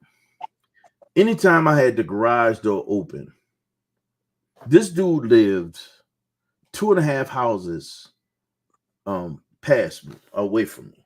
So he would back out of his garage, back out of his driveway. And if my garage door was open, he would back up all the way back to my house to look in to see what I'm doing. And then wave and then pull off. Like, why are you, what are you doing, bro? And this is around the time that we were, this was around the time when we were starting to look for a house. So I'm like, man, a house can't come sooner. And when we started looking, and then to me, part of what he was doing solidified whatever direction we were going on a house. I'm like, I need the privacy. I gotta have it. I don't want to see them neighbors. Let me be tucked away. I'm good with that. I got enough guns where if somebody come back there, they may never leave. I'm letting the market figure itself out. Got a few. I ain't mad at you, man. Hey, man. Don't get it, man. Don't get it. Is the market really messing with them houses up there like that where you are? I know you wanted something a little special too, you did, but is it really that crazy up there as well, over there as well? Or is it just the area that you're looking at right now that's kind of a little peculiar? I'll be curious. I even forgot to tell you this. When I got back this afternoon, we had an email from the attorney. What'd they say? Everything is good to go. We just got to keep her updated on the progress with the roof. And once it's done, closing date will be at absolute latest November 8th now. That's what's up. It could be sooner, but the latest it'll be the 8th now. Oh yeah, prime time. But Ray done found him one, man. He done found him a house, and it's time.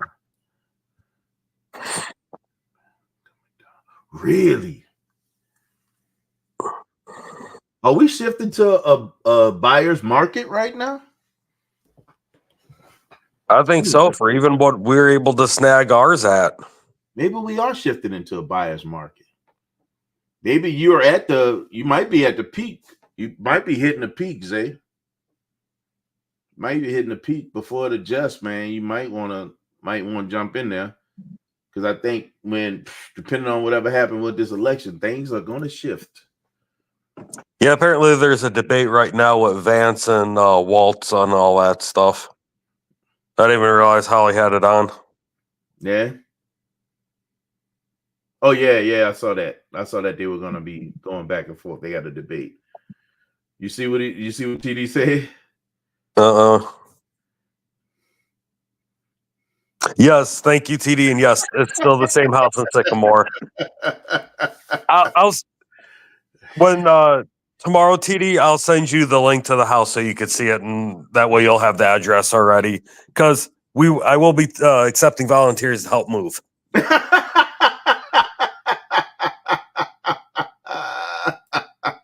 And Lloyd already said he'll be manning the grill and all that stuff, feeding us. So we're good. I'm on it. Let's get it.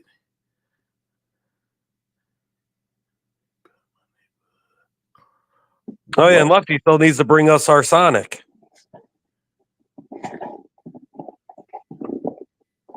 You gotta be kidding me, bro. 700? Now, when I was looking at my house, we started looking, it was a transition. It's kind of like where we are now. We're transitioning into a full seller's market. And this house came down a lot. From the first time we saw it, it came down over 200 grand. Over 200 grand before we got this house. So yeah, you slide into that space at the right time. It took a long time before we actually made a decision that this was the one, but like we saw this house within the first couple of months of looking at houses, and it was outside our price range. I'm like, nah, that's too much. And then we end up I kept paying attention to it because I saw the price kept dropping. I'm like, man, I need to watch this one. It fell off. So as I'm paying attention to this house coming down, it fell into a space where it was the right price.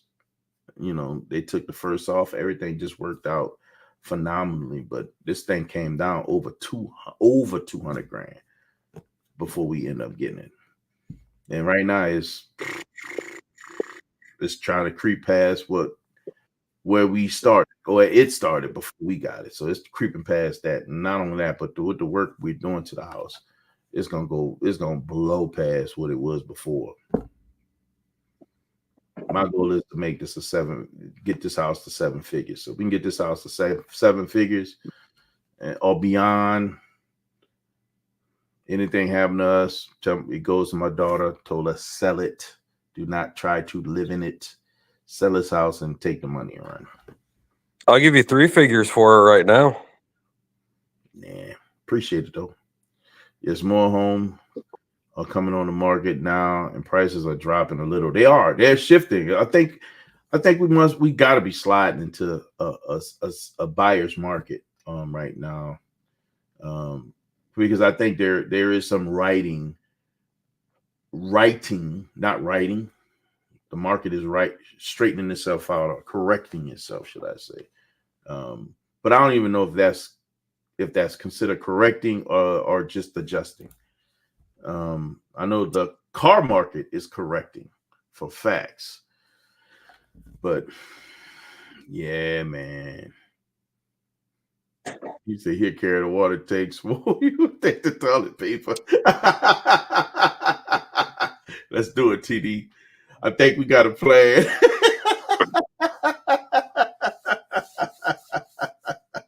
I think we got a plan, brother. Let's go. It burned down. They rebuilt it. So it don't look like any other house. And oh my God, $700,000. Don't know where to get that number. You know,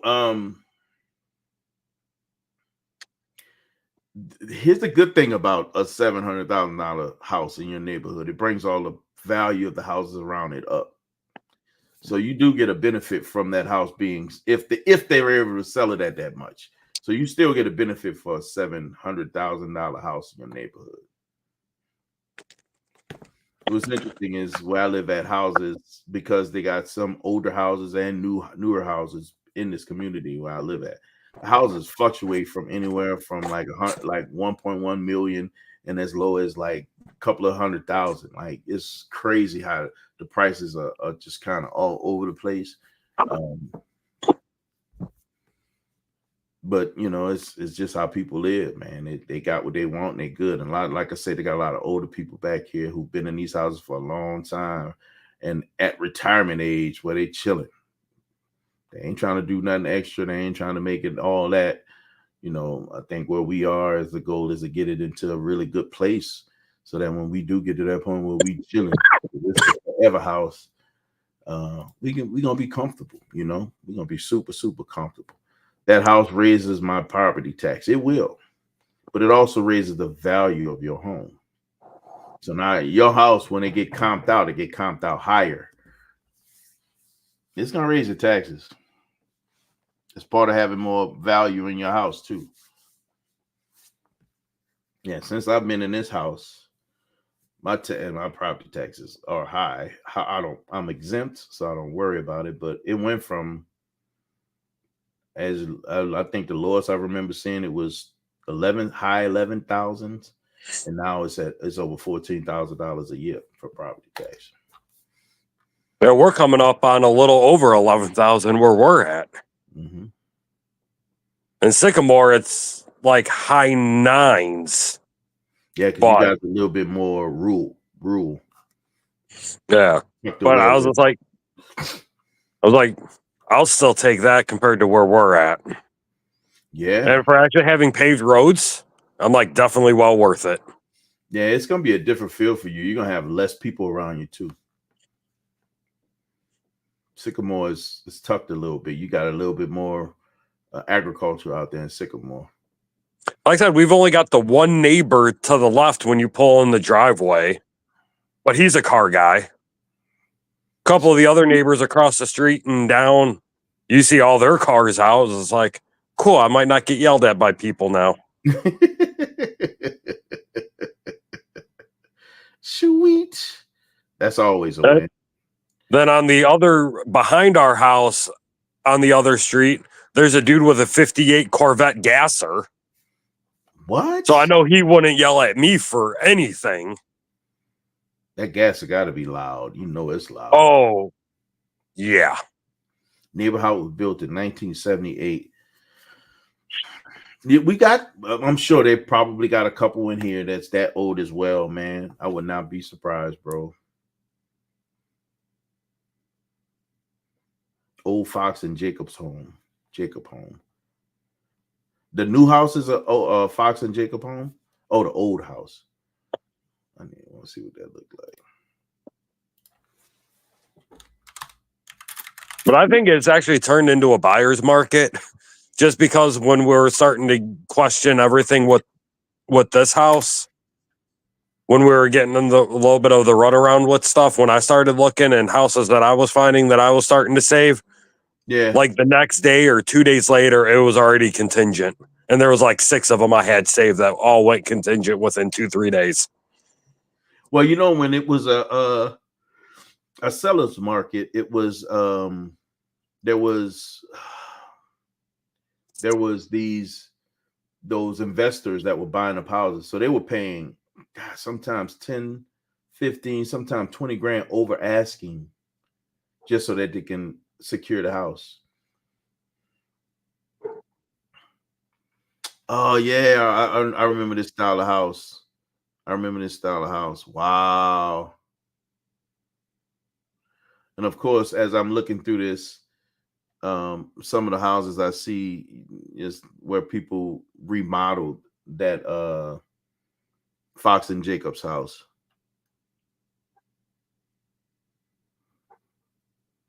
Yeah, I remember that style of house, man. They had 3 models. They had like this real open floor plan too, if I'm not mistaken.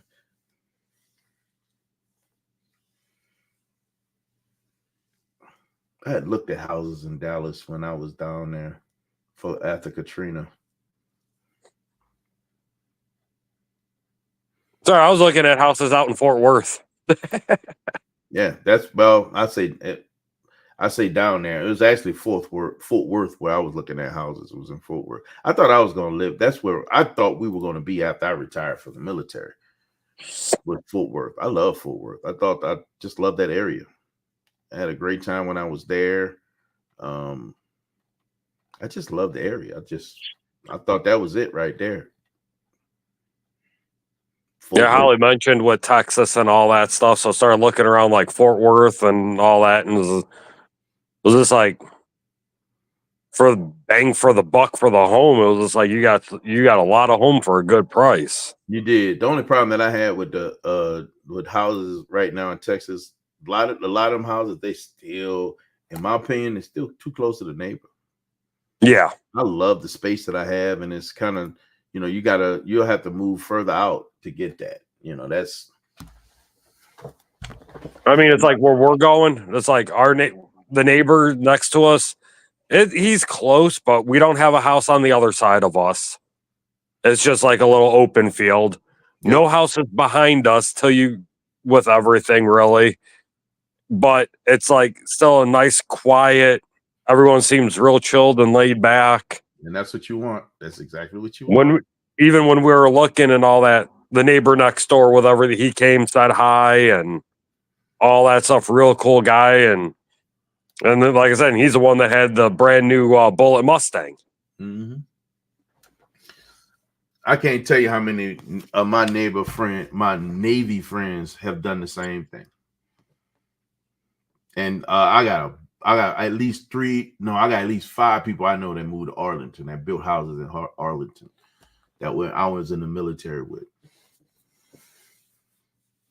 And something about Texas, man. I got friends that I know relocated after the storm that moved up to Texas as well. But most of those guys started moving further up when they were building all that new property in like Katy and everything north of Dallas Fort Worth area. So I know a lot of people that live in those areas as well. A lot of people that relocated, man, and did something different and decided to stay in Texas, move to Texas and stay in Texas. Which again, my wife got a cousin. He has property. I don't know what part of Texas he in, but he also got 100 acres. I'm like, that's what I'm talking about. I would love to have that. My father-in-law go out there with him. Every time he go, he brings his guns because they can shoot on the property. They jump on the side by side, ride off on the property to his range. You go out there, have a good time, man. That's what we did at my brother's in Kentucky. I would love to be able to do that. I would love to be able to do that, bro. I swear. I don't have enough land here to do it. I would love to have enough land to be able to do that right there. That would be a dream, bro. Dream come true for me.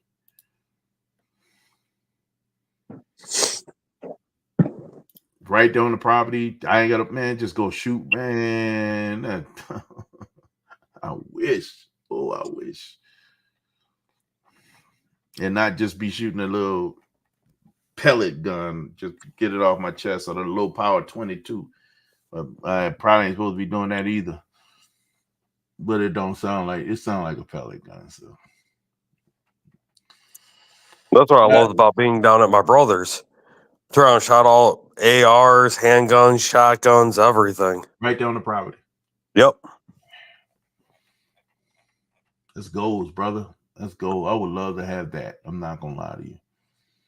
I wanted that a lot, but I still wanted what I have without feeling like I was losing anything. This is still a good move for me, so I don't feel bad about this at all. But I would still love being able to shoot on the property. That would be awesome. One thing I still would love to do is be to have there's a lot of property in Tennessee. Buy a piece of land that you're able to go to whenever you want to and just hang out. Man, put like a tiny home on that sucker.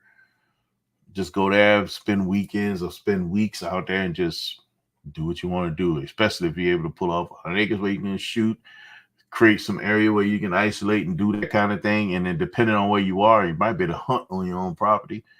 And that's the both worlds. I got a buddy of mine hit me up.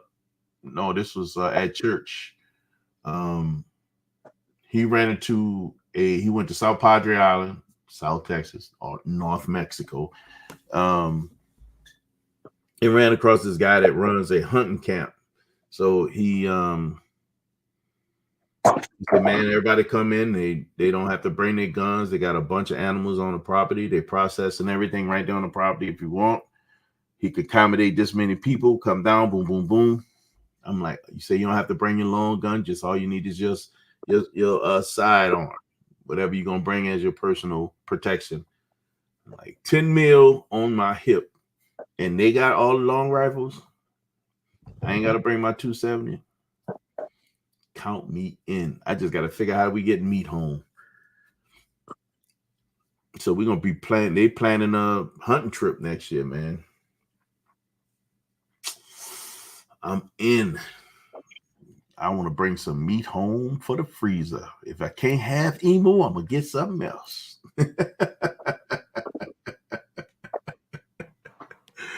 I can't get me an emu, I'm gonna get something else. Yeah, man, just learned about that. So that should be fun. I'll be looking forward to what that looks like. They got more information they need to get and gather so we can plan it out and know exactly when they plan on doing it. But I'll be down for that, man. I'll be all the way down for that. Hunting trip? Let's go. Let's go. Again, meat for the freezer. What'd you say, Ray? You want to go on a hunting trip? I'm down. I just have to figure out what car I'm bringing. No, man. We have to fly down there. Now, here's what I thought, because we talking about bringing emu meat. Yeah, I'm just saying, bro. Never. I would love to get into bulls. I got one of my guys that I work with. He's actually, he's my co-chair for the Veterans BRG at Walgreens. He's my co-chair. He's actually a bow instructor. He shoot competitively and all kind of stuff. He's a Marine, super cool guy. But Chris is a bow instructor, and I told him, he told me what he recommend I get as a first bow if I ever get interested in doing so, and so on and so forth. I would love to kind of get into that. I got an area in the valley that has a tree on one side. I would love to be able to pull a bow and go into, at least have something to shoot into. I would love to have a bow, man. I would love to have a bow. I'd like to have a crossbow. I couldn't even get into it. I tried, and really, yeah. One of the guys. The one thing that surprised me though, when I was on at my brother's, my 9-year-old niece. I know not to make her mad at all. She can shoot a bow. Holy cow! Bows are silent too, so that's that other part. Super quiet, stealthy. I still would love to learn how to shoot a bow and be good at it. I would love to learn how to shoot a bow and be good at it. I think it'll be, to your point, anytime that your niece is drawing back and she's good at that, I gotta make you feel a kind of way. Just saying. Oh, seeing her shoot a rifle and seeing her grouping with, I was just like, yep, that's my niece. Bro, I can't wait for my grandbaby to start get older. I could take her out there. Oh, she gonna be proficient, brother. She gonna be proficient. Oh, she shot better than my brother did. Did she really? Oh my God. We had a competition. Her and I ended up having to do a shootout because of how her groupings were with mine. We decimated my brother,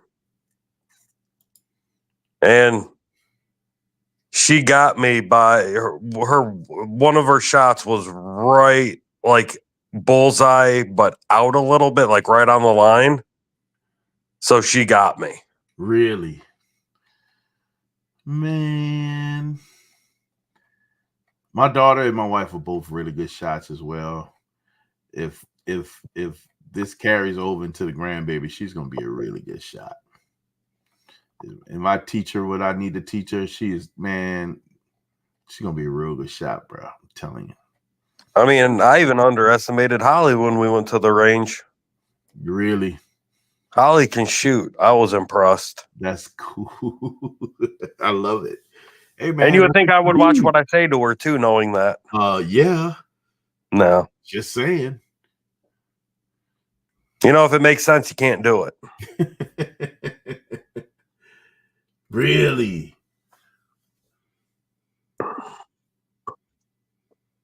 Really? How many pounds on that compound bow? The guy I was talking about, Chris, and he does bow hunting. He hunt with his bow. He cannot wait for the season to kick off, and he's in Wisconsin. He's like, I'm ready. He's ready for the season to get off. Nothing's going to interfere with him getting out there and putting meat in the freezer. Like, he is ready. I definitely want to. There's something that is interesting to me. I would love to learn how to use a bow correctly and be really good at it, or proficient as maybe. I would love to be good enough to hunt with it, you know, and to know I'm gonna hit whatever I'm aiming at with a bow. I would love to be that good with a bow.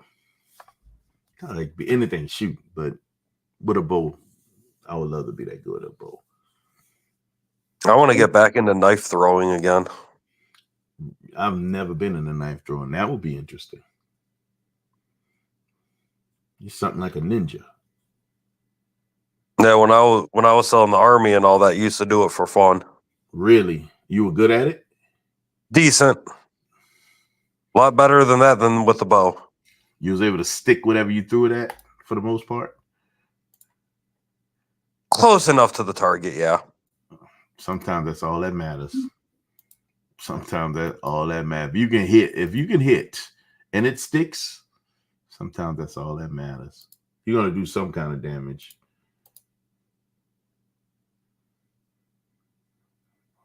Really? That's the other part, right? Especially when you can see that they probably going to be really, really good, or it's going to be one of their talents, and they back out of it like, what? What are you doing, little person? That was my daughter. She was a strong swimmer, crazy good swimmer. She just lost interest. Don't want to do it anymore. I'm like, man. We still got to plan a range day. We do. We actually do. I know I want to plan it so that Show can go, because Show wanted to go to the range as well. So we got to plan a day, put it together. Maybe we look at trying to do something with the fellas. Sean is not going to go. You know, he ain't no gun guy. Maybe we put it together, man, and get us to the range. I think that'll be a pretty cool idea. I'm down. I'm always down for a range. So yeah, we plan the range day, and then we tell Nikki she plans for the virtual racing. Yeah, I definitely got to get that down and locked so we can go out there and do that as well. So they don't have any more indoor ranges over there near you, at least the ones that you were using? They're all shut down? We still got some decent indoor ranges out here. I love Second Amendment's range. And I love Crystal Lakes and D5 out in Marengo. I like D5. I like D5's range as well. I prefer Second Amendment because I'm familiar. The people are cool, and I know everybody, and they don't allow a lot of foolishness on the range. I used to go to 5-Star out in Zion, had a membership there for a while, and then they started letting people shoot rapid fire, and I don't like that, because now you got people shooting rapid fire. I see people moving around almost like the range masters aren't doing their job, because now I see guys moving back and forth with guns in their hands from the range, from the counter to their bag. I'm like, no, bro, you bring your bag to the gun and put the gun in the bag, and then you walk back. You shouldn't be walking with a gun in your hand back and forth. It just got a little bit too, say, loosey-goosey. I couldn't do it. I couldn't do it. So I left that range. When I went to Second Amendment, fell in love with Second Amendment. I really like Second Amendment's range. Those people are cool, no rapid fire. You know, they want people to remain safe. I've seen too many guys over there at the other place rapid firing. He had those fun sticks, the long sticks, like for the Glocks, 33 rounders, or depending on what you got, 33 rounders, or if it's a 30 rounder, for like 40 cal. And he's shooting this thing over and over and over and over. And he go through 30 rounds, and he hit the paper 5 times. He just hit the paper 5 times. I believe it. I'm like, what are you doing? If he hit more, it went through the same hole. And I'm gonna tell you, it wasn't proficiency. It was luck. Yep. He hit the paper 5 times. So there was no, what's the benefit? I don't know, man. So I just can't do the rapid fire thing. Hold up, I missed this. My wife have 2 cousins, they brother. I think he's trying to get to his bone that he got hit under. Yeah, man, this guy, I'll give anybody props that could draw a bull on a deer and hit and get what he want. I'm just saying, that's something else right there. There's a sportsman club in Sycamore. There you go. Oh, I forgot about that. There you go. Is it outdoor? If it's outdoor, I'll be going down to Sycamore. Archery range, good. Wow.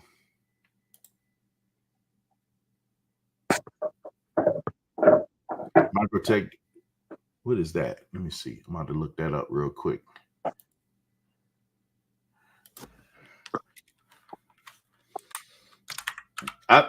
Man, if it's an outdoor range in Sycamore, I'll be out there by you, Ray. Always welcome. I'll be out there by you, bro. Always welcome as long as you bring White Castle, because there's not one out there.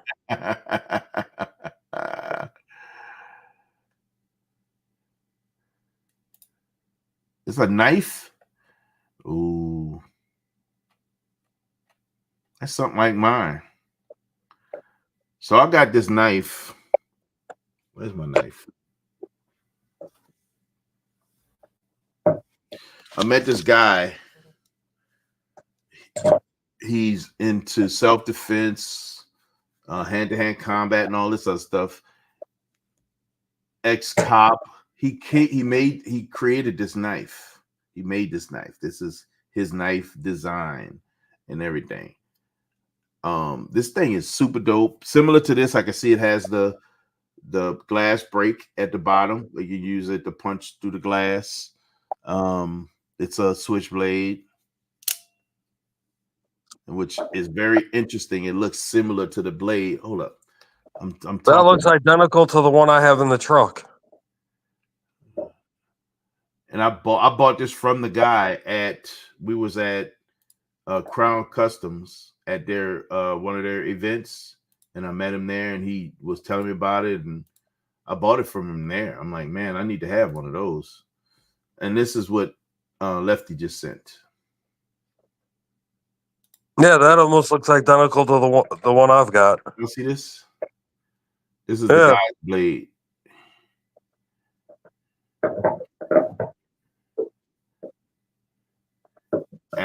This thing is amazing. It snaps, but if you put something in front of it, it dies. It doesn't go through. See how it does this? Yeah. It's not gonna just go off in your hand, right? You snap it out, and she's back to normal again. This thing is super, super cool. Super cool blade. I can only imagine that this is probably very similar. Yeah, next time we meet up, remind me, and I'll grab it and bring it with so you can see. Okay, that'll work. Yeah, it's outdoor. Definitely got to check that out. You got the one I have, or the one that's on this page, Lefty? And 1 and 2. You know, that's my guy, man. I love John Wick. See, they still use the knife that he's still using that thing. Yeah, he hit that 1 million, man. I had to give him a shout out on here today, man. He hit that 1 mil, bro. That's pretty cool. Yeah, he still uses that knife. Wow.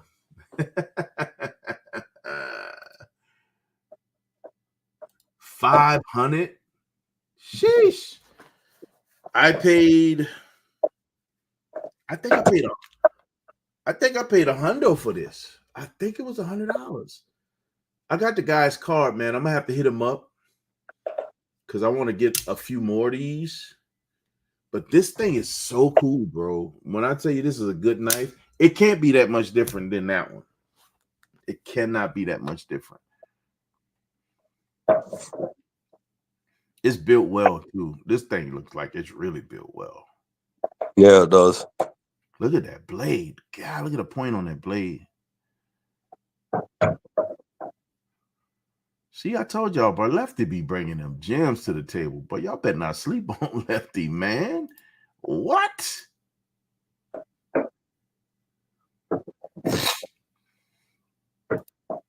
It would be better if Lefty was bringing a Sonic to the table. Wait, what was that sandwich that he had, man? They, country fried chicken Country sandwich. fried steak set, chicken steak. Yeah. Oh my, chicken fried steak sandwich. Come on, Lefty, hook us up. Ooh, this one. Oh, okay. These are the two. Of course, that's the ones I gravitate to more.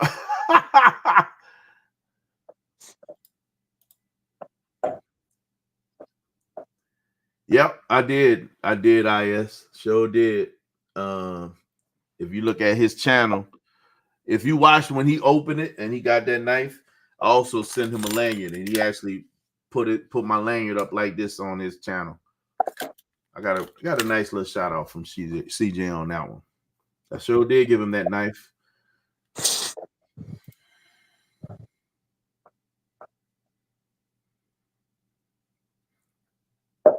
The Delta. Oh, wait, no, you said the Gray Camel. Is it on this page that I'm on right now? Lefty?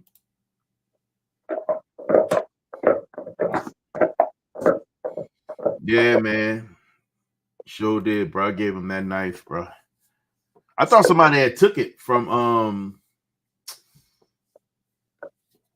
the shop, to be honest with you. For some reason, I thought that somebody had stole that knife, but I guess he still got it, man. I sure did. At the time, he had Becky, and Becky had all them colors in it. So I found that knife that had all them colors. I said, let me gift him with this, because I can't remember. Because remember, CJ used to open up them boxes.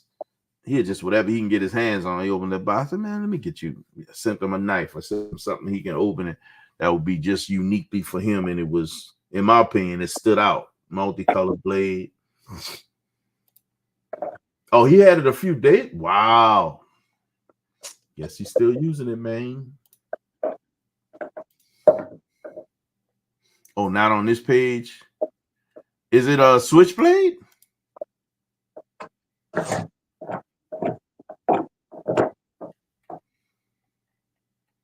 And yours look like the one that's on this page, or like mine, Ray? Mine looks like the one that you've got. Really? Ooh, look at this carbon fiber joint. I'm almost tempted to go grab my keys and open up the truck and grab it. Knife. You know where we're going with this now? Yeah. It's about to go down. Jax, chill. We're not going for a car ride. And it's in Lefty, yours is switchblade or is it a folding?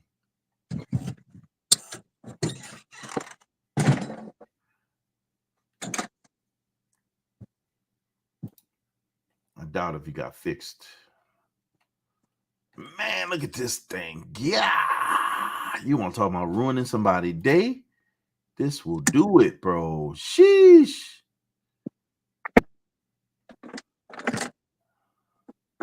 Ooh, I like this.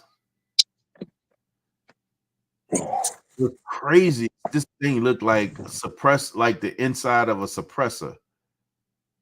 That's crazy. I like this. Man, I think I want one of these. Yeah, I don't know if you can. Hold up, Ray. Let me blow you up, bro. Really? You're gonna blow me up? Yes.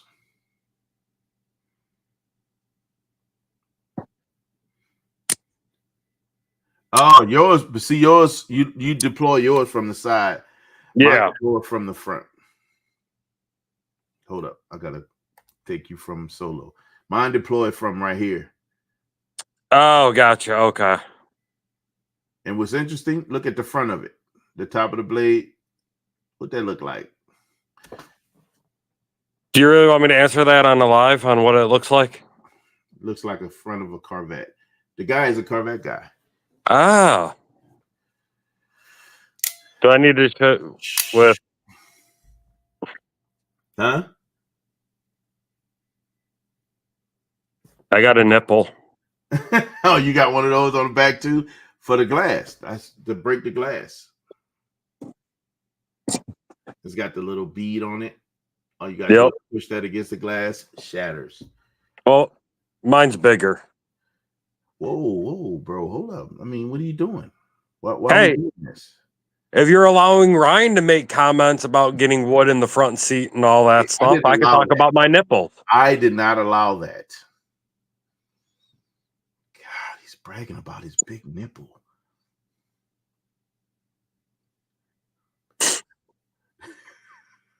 Create really unique design. You know what, man? If you one of the things, anytime you do something like that, I always don't sit on it. Figure out how you can find somebody that's a metalsmith that can bring your design to life. You may have something that's going to take you to the next level, or for UIS, that's going to take you to get your Corvette. You just got to go and make it real. You may have the thing to get you there, bro. You need to find some metal. You need to find a metalsmith. You need to find somebody that can actually create the knife for you. Check your IG. All right. I'm about to check my IG. Yeah, you need to find somebody that can probably create that for you, bro. I think that'll be easier than you trying to do it yourself, because you're not gonna get what you think you're gonna get out of it. Ooh. Yeah, man, that's very close to mine. That's very close to mine. Let me blow it up so y'all can see. Now this looks more like mine because the how you deploy the knife is in the same position. Yep. That's nice. It's like mine, man. But I do like the plunger on that one. The way it's designed, that plunger on that one is really, really nice. It's not that far off from mine. 6 bolts holding it together. The front of it is curved. This one has more of that kind of jagged design. But your knife definitely looks bigger, though. I can say that. It looks like the handle looks like it's a little bit bigger than mine. But this little thing, man, it'll get the job done. I'm gonna tell you.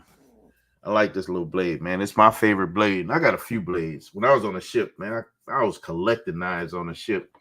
They're all over the place. Like I got this guy right here. I keep on my desk.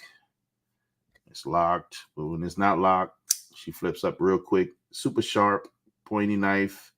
It's a great poker, but it's got that little serrated edge, so it can cut through things, cut through rope line or whatever.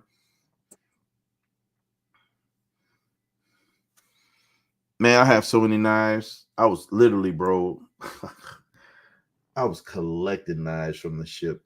I don't think I have any more on my desk, though. The rest of them are in different places around the house. I got one in the Jeep. My daughter got a couple of my knives. She keep a knife in her car and in her bag. I got a bunch of knives, man. These knives are quick and easy. The only problem that I have with knives is that you got to get too close to use it. That's why I love my guns. I ain't got to get too close to be effective. I'm trying to read the brand of mine. Did you buy that when I was with you? Is that the one you bought when I was with you? No, this one I bought a couple years ago when I got my Glock 43X. I remember that. Because I got it at Marengo Guns. Yeah. You told me about that one. I wasn't with you when you got that one.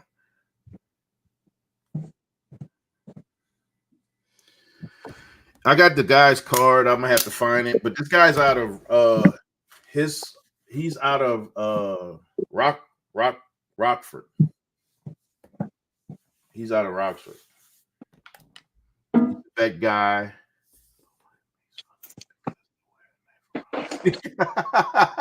You wear like a medallion. Ray, you say Lefty say his wife make fun of him because he wears his knife around his neck.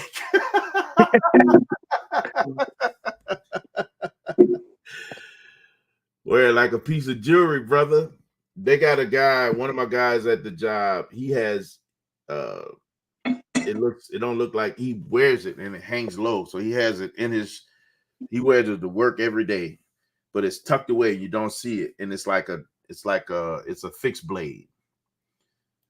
And one of them ones you could just grab in there, pull it off. He's also a hand-to-hand combat guy. He's an encryption specialist, but he's also a hand-to-hand combat guy. So he got this, like dagger type blade that he's able to grab and just pull off and use it. But you know, he knows what he's doing. You look at him, you'll be like, man, I'm about to handle this guy. You about to have a bad day if you walk up on Kurt Kincaid like that, man. Kurt Kincaid is an encryption specialist who has been sought after by federal government. They want his skills, and he just don't want to give it away. But this dude is good at what he does, and he's really good at what he does. I did get this one also. This one here is to use this for self-defense. It's a pin. It's a pin that has that point on it for breaking the glass, but it's a tactical pin that you use for self-defense. You strap up, you can use it to keep people off you. Nice. Got a couple of those too. I got a couple of hand-to-hand combat joints. I got a few, man. I got some stuff around here. They come in handy. You never know when you might need something like this. And if you're not in a place where you can get to a weapon, get to a gun, at least allow you to fin them off until you get to a gun. I'm just saying. If you stay ready, you gotta get ready. You understand me, Ray? Word. You understand the concept, Ray? You say word. Word.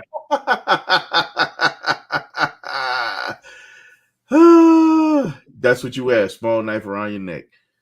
It must be a fixed blade as well, bro. Listen, those things are so easy to pop off, and it fits in your hand almost like brass knuckles.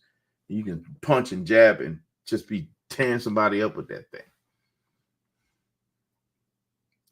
It's not a bad deal. It's not a bad deal. Not a bad deal. Just saying.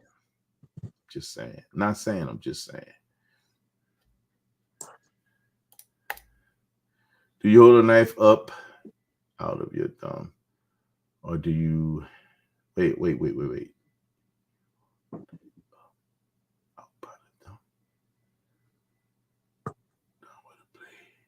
your pinky finger. With your pinky. How do I hold it? If I'm holding, this is how I'm holding the blade. If I'm gonna hold it, this is how I'm holding it. From here, it depends. I mean, it depends. If I was smarter with hand-to-hand combat, I'll probably hold it like this. Because I see guys use it. You can do more with this than you can like this. This is the first place that come to mind with me with a blade. That's just me. But if you have it like this, from a hand-to-hand combat perspective, you have this motion.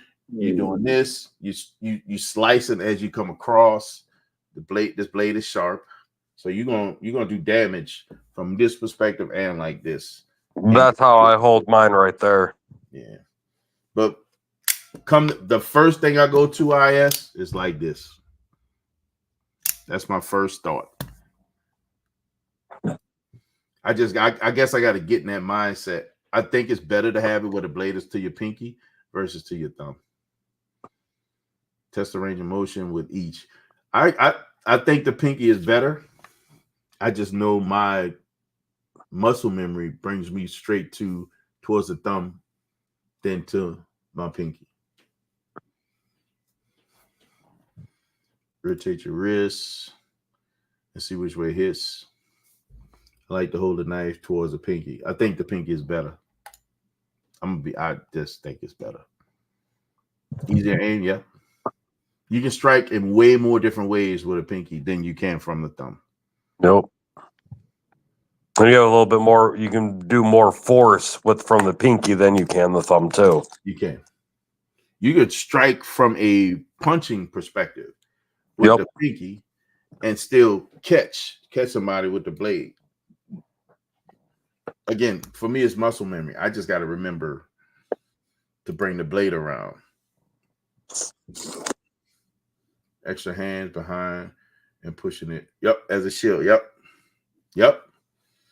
So you can have offensive strikes from a defensive posture when you hold that way as well. Basically allow them to hurt themselves with the blade by blocking with the blade. Yeah, man, it's muscle memory for me. I just gotta get in the habit of grabbing it the right way.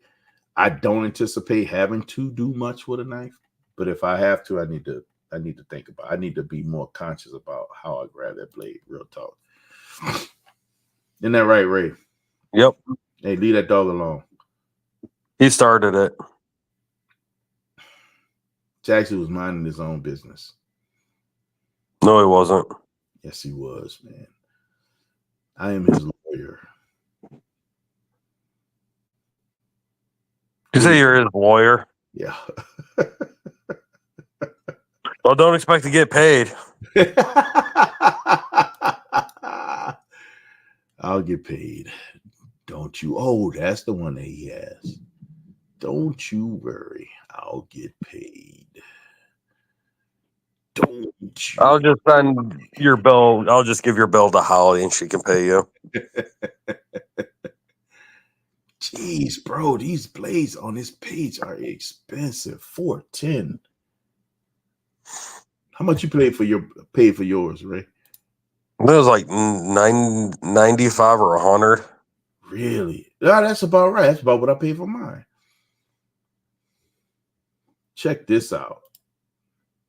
And I can tell you right now, the tactical pen I have right there was probably like $19. Can you at least write with it still? Yep. Nice. It's still a pen. This one from that page, man, is $200. $200. And you see this, right? I mean,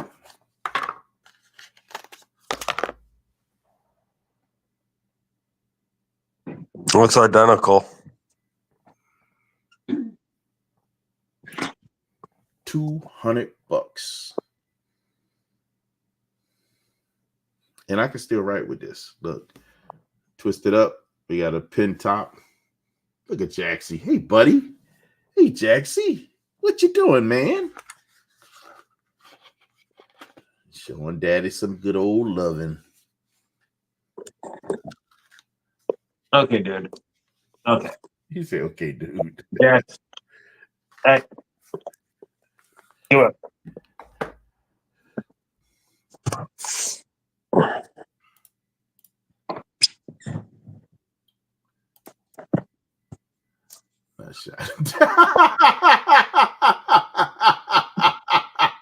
No, Ryan, I'll make sure he nut shots you. No, anytime Ryan comes over, at least 2 to 3 times Jax will nut shot him. Oh my God. Say rule number 9 is that turn the blade around.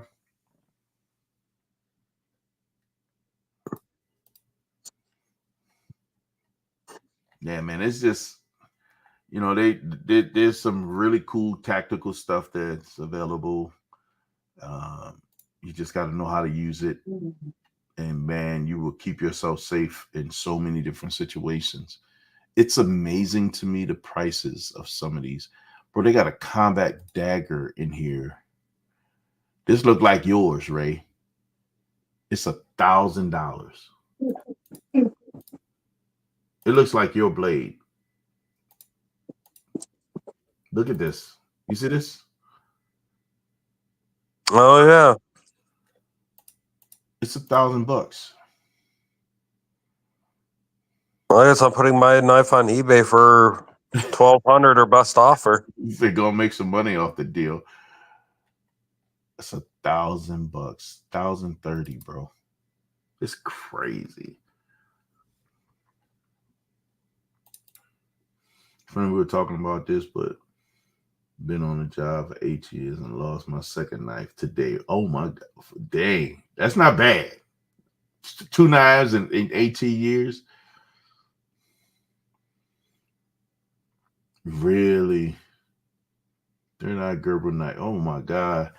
Most of mine, bro, I could honestly, most of my knives came from the Navy. Every time they used to send me to go pick up stuff, buy stuff for the ship, I always grabbed a knife. I always bought myself a knife or a flashlight. I will say one thing, TD. Menards actually has a decent selection of knives. They do, especially Gerbers. Yeah. Menards have the really decent without having to oh yeah, rule number 9, always have a knife. Without having to worry about if you're buying a tactical blade or whatever. Gerber has a great selection of knives. Oh yeah. Like I said, Menards is one of the best places I've seen for variety wise. Yep.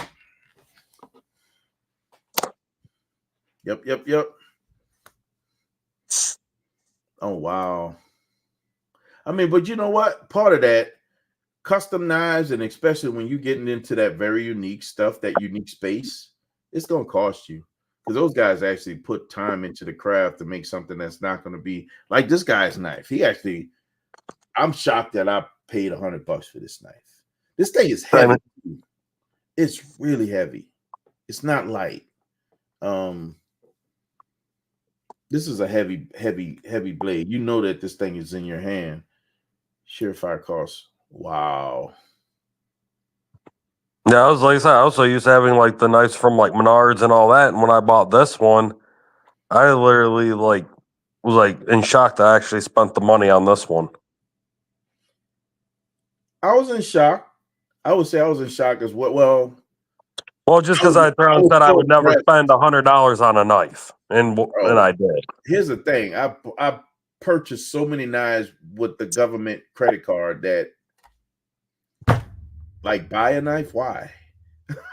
Right? Well, it's different when you spend the government's money compared to your own.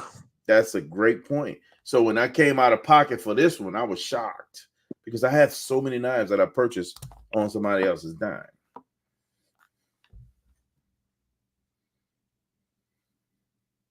I had a lot of knives, man. Oh.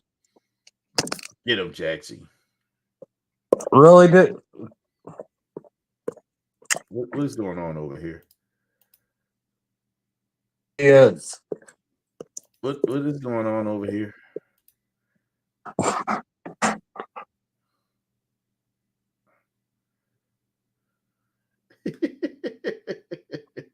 Hey, Jaxie. What you doing, buddy? Drooling all over my ass. Oh boy.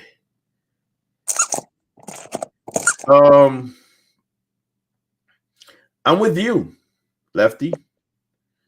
You know, you get to a point where you pay for what you get, right? If you want something to work every time, yeah, you're gonna have to pay for it, bro. I think that's the part that really impressed me with this one. The weight, the strength of the blade, the guarantee that came with the knife, and the reliability of this thing. You pay for what you get. You can't cheap out on a thing that's supposed to protect you or save you and keep you safe. It's like buying super cheap brakes on a car. It's like buying super cheap tires and putting them on your wheels, thinking they're going to keep you good on the road. when you need to stop or turn, you can't do it, man. You can't do it. Just saying. I agree, man. You can't cheap out on gear. Nope. You can't cheap out on gear. You gotta, if you're gonna do it, man, you need to buy what's going. Would you say if your life depended on it? It's one thing to cheap out on clothes, but You can't cheap out on gear. Something that's gonna save your life. No sirree, Bob. Yeah, that's this one. I love the Kershaw knives. This is a Kershaw right here. I think I've got like 5 of those. Or I 5 have probably Kershaws. about. I have a few Kershaws. I have a few Kershaws. This is a Kershaw, and I can't get it to show, but there we go. Yep, this is a Kershaw. Navy kept them on deck. Ton of Kershaws. I probably have about 5 or 6 Kershaws. My daughter got 2 of them. The blades are always awesome. They're super sharp out of the box. Oh, yeah. I think I got like 4 of them. Yeah. I like my Kershaws. Thought I had more on my desk.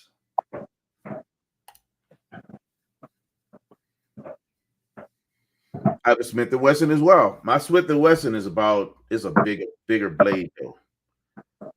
My Smith & Wesson, when it's deployed, the whole thing is about like, I want to say about 10 inches across.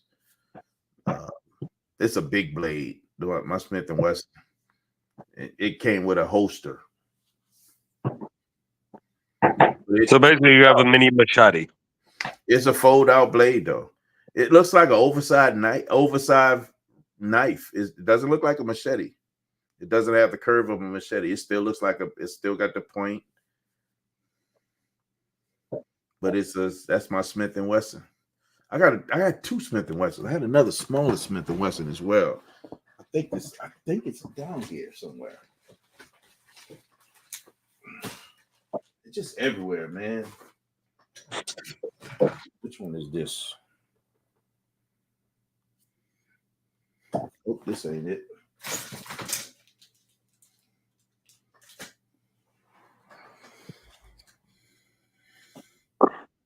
I don't even know where I got this from because this is definitely cheap and it's nothing that I would carry. I'll probably use it around the house or something like that for other stuff, but it wouldn't be one that I carry. I got so many and they're everywhere, bro. I just gotta find them. But I do have I have 2 Smith & Wesson. Nice. Yep. Good. Whoa. What's that? You getting tired? Yeah, I've had a busy few days. I haven't been able to have a nap yesterday or today. You're really depriving yourself of the goodness of life. I know. I'm not gonna keep you on long, man. We're gonna start closing out because I do want to get comfortable and relax a bit myself before tomorrow. Tomorrow's gonna be a long day for me. So Me too.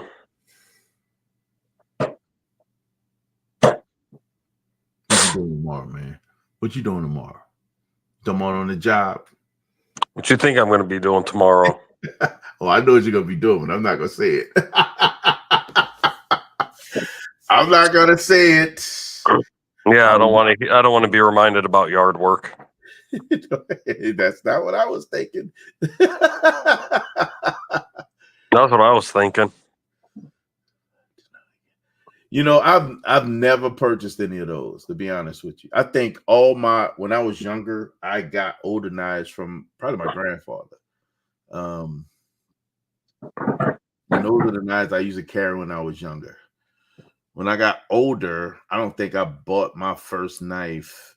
I honestly, until I was in the military. I had guns, but I had knives. I didn't want to get that close to nobody. So I had guns before I had knives. And I was in the military when I started getting my first knives.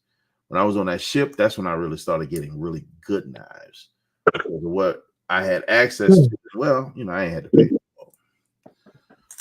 From there, when you know better, you do better. And I realized what I had and how nice they were and what they can do. That's when I bought this one. And I think this is the best one that I have. This is my absolute favorite knife I have. I carry this more than I carry any other. And I used to do this one here for my EDC because I like it flip out. It fires out pretty quickly. Dang, I'm throwing the knife. But it fires out really, really quick. Get it.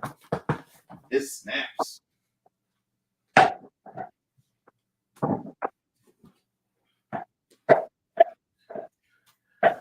There's a safety on the blade when it's out. There's a safety on the blade when it's in. And it fires really, really, it deploys super, super quick. And it's a flick. Flick of the wrist. And this thing is sharp. It's really sharp. How sharp? It is so sharp.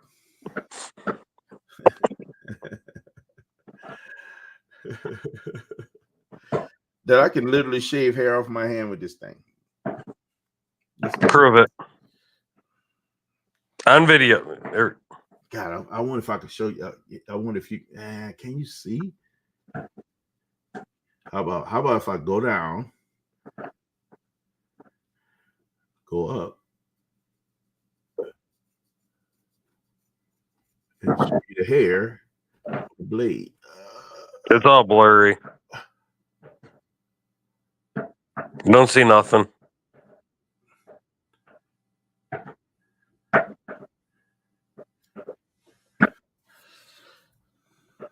Well, my hand is smooth. Shave your head with it. Let's see. See right there? No. Right there. It's smooth. I don't see a difference. I have SOGs as well. I had SOG. Test it out on your hair. Huh? Test it out on your hair. No. That's not going to happen. That's why I tested on my hand. We're not testing on my head. No. Not going to happen. You can get rid of the little bit of gray hair you got. Little bit of gray. I was trying to be nice. I'm actually looking forward to all my hair being white. I'm looking forward to it. Super looking forward to it. I have to call you Santa coming up. I'm good with that. I think I have 2 SOGs as well. I got 2 SOGs as well. I know one of my SOGs is in the garage on my bench. You learn about these knives. The SOG was one of those knives that in wet conditions, that's the knife you want. Yep. SOG.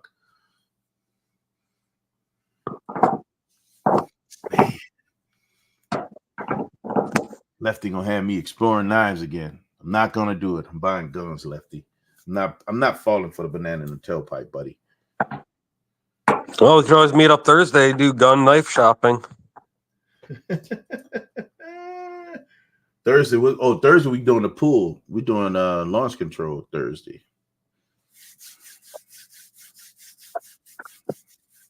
Launch control Thursday. All right, you say I have a blue laser. What's a blue laser, buddy? I got a red one. I got a red one. I got a red one too. I got a red one on my carbine. I also have a red light on my 12 gauge. Tactical 12 has had a red light on it. I've got the red light on my 12 gauge, my AR, and my Glock. I don't have red light on any pistols. I have it for the Glock, but it's not on. But then when I realized with the red dot, how the cats go berserk with the laser, apparently so does Jax. He looks like a freaking cat. Chasing after the light. He literally knocked Holly down. Really? Yeah. This the only other red light I got. It fits in all guns. It's my cider. Nice. I'm blind. For those who don't know, use this to sight in your weapon. Helps you sight in your weapon. Helps you zero your weapon. This one actually is really good too. I could put this in so many different weapons and it stays center, and I'm able to sight. I've sighted a lot of different weapons. I've sighted pistols with this. I've sighted long guns in different calibers. I've sighted my 12 gauge with this, and I've also sighted my all the way from the 12 gauge all the way down to my my AR with this. Nice. I've sighted. I did the initial sight of my AR with that. I did the initial sight of my 270 with that as well. And then I had to go to the range to bring it to zero. Bore sight. Yep. That's a good one too. The one I have, a lot of them, they are not perfect. Like if you put it in the bore and you rotate it, you'll see the light going around. I had one that did that. It wouldn't stay in the center.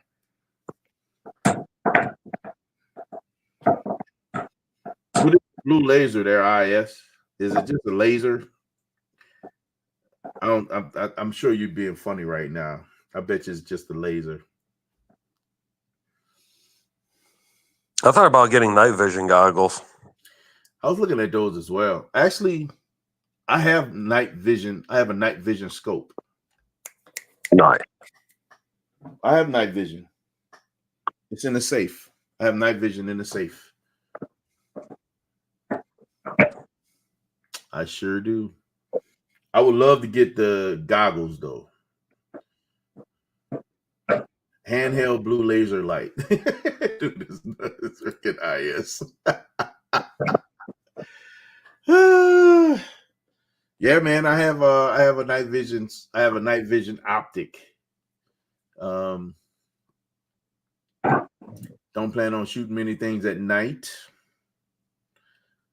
I'm trying. I heard we did nighttime paintball. Huh? Nighttime paintball. That'd be cool. That'd be really cool. If I can knock down the ticks, I could do a paintball route competition on the land, on the property. Yeah. Got a couple of trails that you can get on. You can make a few trails, camo up and hide in these woods. You probably pull up. They got a few clearings back there. You put one base up here in the valley. Put another base. They got an opening in the middle, all the way in on the back end, closer to the back end of the property. Could be some fun. It could. Or even nighttime airsoft. Nah, it got to be paintball. I wanted to sting. Well, let me know when, and I'll start freezing all the paintballs and all that for us. I'll be that guy. Paintball. Yeah, you would be that guy. Glow in the dark paintball. I'm sure Ryan would come out for that one. Yeah. Oh, really?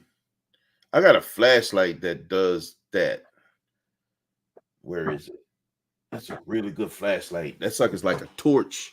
I could make it narrow and it shoots all the way across the property, like no problem. Man, I got so much crap.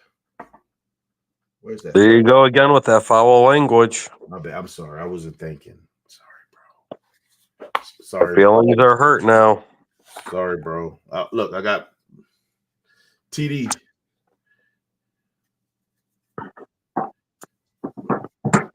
Multi-tool with all the blades on it. I've got like 7 of those. I had 3. I broke 1. And I gave 1 away. Till that emo come out. It's going to change the game. That dinosaur bird. Oh, wow. Burn your skin. I got so much crap, man. My office is just a haven for Again? Really?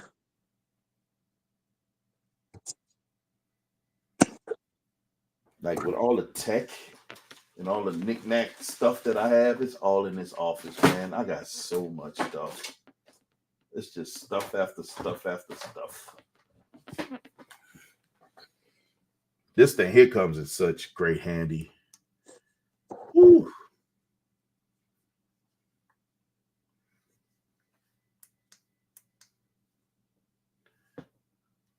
This thing, boy, when I'm working on that car, this thing comes in handy. I gotta charge that. This is not the Leatherman, but even not, this is a Ozorka Trail, but it's similar. I heard those are actually really good quality. This is these are really good quality, and that's the one reason why I got this one, because it actually, what's crazy is my Leatherman was the one that cracked and broke. Yep, I never had good luck with those. I haven't either. I actually gave one of my Leathermans away. This little blade that comes on this thing is super, super sharp. Really nice blade. And everything else works really good. And I even like over time too, the blades stay sharp on those things too. Yeah, they don't wear and get dull quick. Nope. They got a couple of saws on that one saw. I want to say they have a pair of scissors on here. But everything on here that I've ever used worked great. And I've used this, it stays in my office when I'm doing tinkering. So every once in a while, I'm using the screwdrivers, the Phillips head, the flathead. I've cut wire with this. You can see the marks on it, on the teeth of this right here. Mm-hmm. But it worked great. It got the job done. Oh, yeah. I've cut hangers, wire hangers with this without a problem. Yep. And I had, unfortunately, I had problems with, and it feels good. It really feels good in my hand. All this, the rubber, and it feels really good in the hand. And they're lightweight, and they're not as they don't have that heavy feel to them. They're a nice lightweight one too. Yeah, they're not bad at all, bro. And I would say that this is better than the Leatherman. I would say that this is better. Mm-hmm. I like this one better than the Leatherman that I had, and considering the one that broke, I gave one away. Both of the Leathermans I got from the military, and I did buy this one, but I got a good deal on it. And I can't remember where I got it from. I think I got it from the sporting goods store that was going out of business. That narrows it down. They were in Gander Mountain. Gander Mountain. Yeah, there we go. The one in Algonquin when they were going out of business. I got this. I got optics. I got a scope. From there, I got ammo. I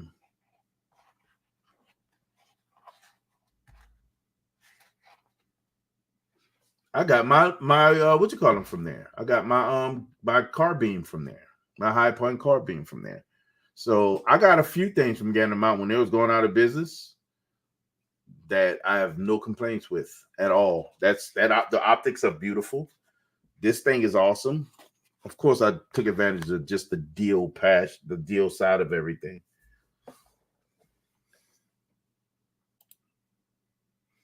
There was one thing that Leatherman made that I wish I still would like to get. Have you seen the bracelet? The multi-tool bracelet? Yeah. I think I still wouldn't mind have one of those. There's no knives. There's a bunch of types of screw something, everything from star bit to Allen bits to flats and Phillip heads. And I think there are some things where you can put for bolts. But I wouldn't mind having one of those, man. The bracelet, Leatherman bracelet. I just never broke down and got one. Have you seen those? I have. I thought about getting one, but I was just like, eh. But then every now and then too, it's just like, I wish I had one. every once in a while. Look like Leatherman is getting better with their quality. This thing looks like a gun. Hold up. I haven't been on their site in a while. I haven't really looked at their products after I got disappointed with it. So now that we're talking about it, look at this. Doesn't it look like a gun? It does. And this one reminds me of what I got from the other company. So it's, you know, it looks like they're improving some of their quality. I just wasn't happy with the last ones I got, and again, who knows what happened back then. Yep. But I can tell you one thing: I am pleased with what I have. Very pleased with the one I have. This one is kind of cool, though. I think I have another multi. I do have another one. It's in my gun bag, so I have a multi-tool in my gun bag as well. But it's an AR multi-tool, so it actually is gun focused. Gotcha. I do have a gun focused multi-tool. Look like they're focusing on like first responder type stuff. Yep. This looked like what I have, that one. Kind of remind me of the one that I have. I don't see the bracelet thing no more.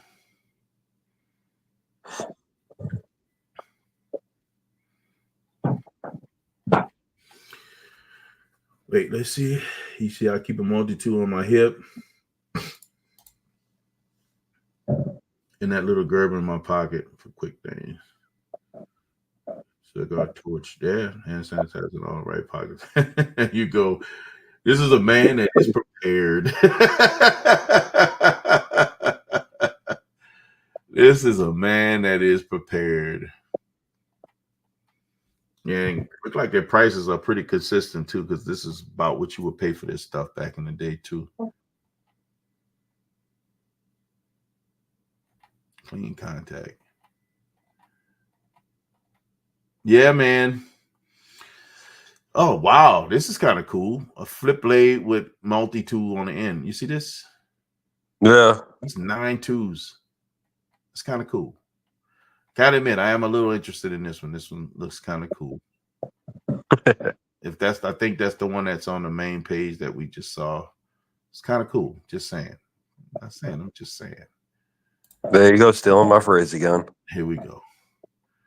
I've been saying that for a while, man. It's kind of like me telling you I tried to told you. You didn't try to tell me nothing. I tried to told you, man. No, you didn't. I did. I tried to told you. Well, what is it that you tried to told me? I tried to told you about one other thing. You ain't believe me right off the bat, but you are a believer now, my friend. You are a believer now. Unfortunately, yes. You are a believer now. I don't see the bracelet anymore. I don't think they carry it anymore. Bracelet's gone, bro. It was Leatherman, right? Wasn't it? I believe so, yeah. I don't see the bracelet anymore for some reason. I still wouldn't mind getting my hands on one of those. They seem like a pretty cool to have type tool. What was interesting is like guys that were traveling, they were able to get on a plane with that thing without a problem. Oh, yeah. Maybe it's gone. Who knows? Yeah. They got some. I think, to your point, I think that's the other thing that, well, I did say first responders. That could be police as well. So they look like they do have some pretty decent EDC type tools on here as well, especially this one. In my opinion, I think this one covers a lot from an EDC that's perspective. cool looking. Isn't it? I'd have to get the blue one. Yeah, I can see that. Yeah, from an EDC perspective, I think this is kind of cool. Not only that, but it looks like a gun. Doesn't it look like a shoulder? A little bit, yeah. Yeah, this would be perfect for EDC. Especially if this freaking thing is strong enough. That's the only problem I have. I broke it.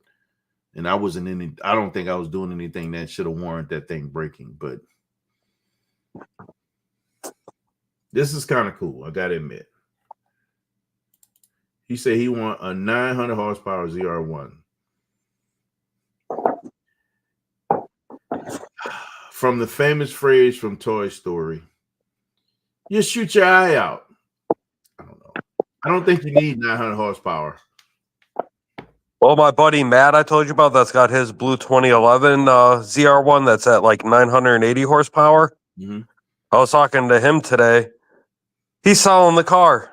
Really? Apparently, he's going to be getting an E-Ray. E-Ray, they got to work them bugs out, man. If I was to go with something, that's the one I would want, but they got to work them bugs out, bro. Hey, he told me, he's like, yeah, it's going back to, he's going to be putting it back to stock. It's only got 11,000 miles on it. What? And he told me 95 grand. What? I'm like, dude, thanks for telling me. Are you serious? Yeah, he's my buddy when I turned around with the Mustang when I messed up the axles when him and I did a pull together. You know what? For me to get a ZR1, I will be that guy. What guy you're asking? I'll be the guy that has the highest mileage ZR1 in the country. Nobody drives them. Well, he does a lot. He's tried to drive it a lot, but with his kids, with their sports and all that stuff, he doesn't get to drive the car as much because he's always traveling and out of town. Ooh, okay. I'm digging your EDC lineup there, Lefty. Good on you, brother. Good on you. Not a bad deal. Not a bad deal.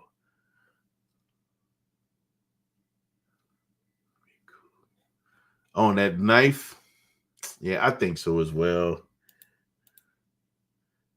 I like this one. You know, that black and gold just kind of sings to me. Go Saints. Don't take it personal, Lefty. I know you know. Y'all felt something the other week. I'm just shaking my head at Ryan. Light blue, yeah. Yeah. IS. I'm gonna tell you, man, that's a cool want. Until you get comfortable with a 400 and plus horsepower Stingray, I wouldn't even look at 900 horsepower ZR1. You can definitely grow to it, but it will fascinate you just how incredibly impressively fast those cars are. They're light and they have a lot of power. They will blow your mind, brother. They will blow your mind. With the metallic. And then you'll get bored with the 900 horsepower and want more. And want more. When you learn it, you got to learn it first. Yeah, then it's all slow again. Yes. Yes. Yes. But I don't know nothing about that.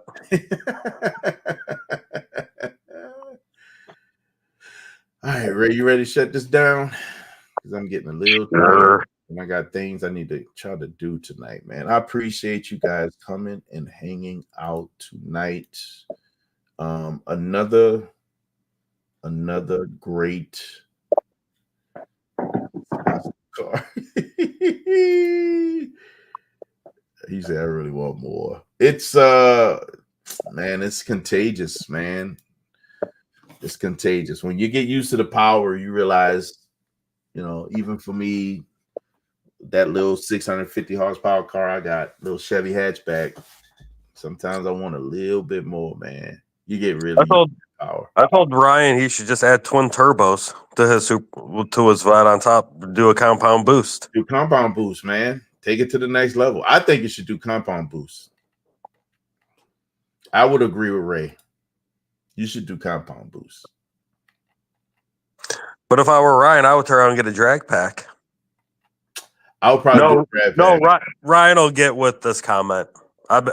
He found a drag pack, and I've just been giving a whole bunch of crap with, dude, go get it, and he's not moving fast enough.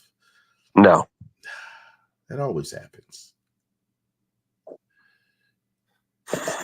But he'll know what happened. That's the second time I heard that statement tonight. Yeah, the first time it came out of your mouth. Oh, God.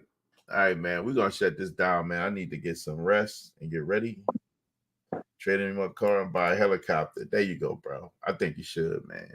Just come pick me up sometime, man, so we can hang out in the helicopter, bro. Now, trade the car in for an F-16. Helicopters are cooler, though, man. F-16s are faster. But helicopters are cooler. You gotta go. F-16s are faster. Gotta go for the cool factor, man. Yeah, but it'd be a lot cooler picking up a date in the F-16 than a helicopter. Yeah, but you'd be puking everywhere, man. That helicopter would be different, though.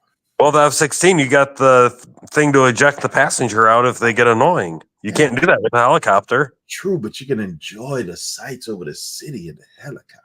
It's a cool factor, man. But you get bigger missiles and rockets on F-16. Yeah. But you can still get missiles and rockets on a helicopter, though. It's just a cool factor, baby. I know, F-16. Or F-18. Or F-18. Or just get a C-130 and be the king. You know how many cars you can fit in a C-130 to go on a trip? Yeah, 4. I think you can fit 5. I don't think you can fit 5, man. It'd be tight with 5. Well, depending on the size of the cars, too.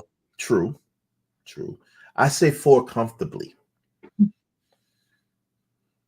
I'll say 5 still somewhat comfortably. Interestingly enough, it was so interesting to hear how there was so many guys that when they went to Monaco, they came with their cars. Oh, yeah. That's crazy, man. Uh-oh. Lefty one-upped you. That's not a bad option either. That's an awesome option. Duggan vectoring. Uh-oh.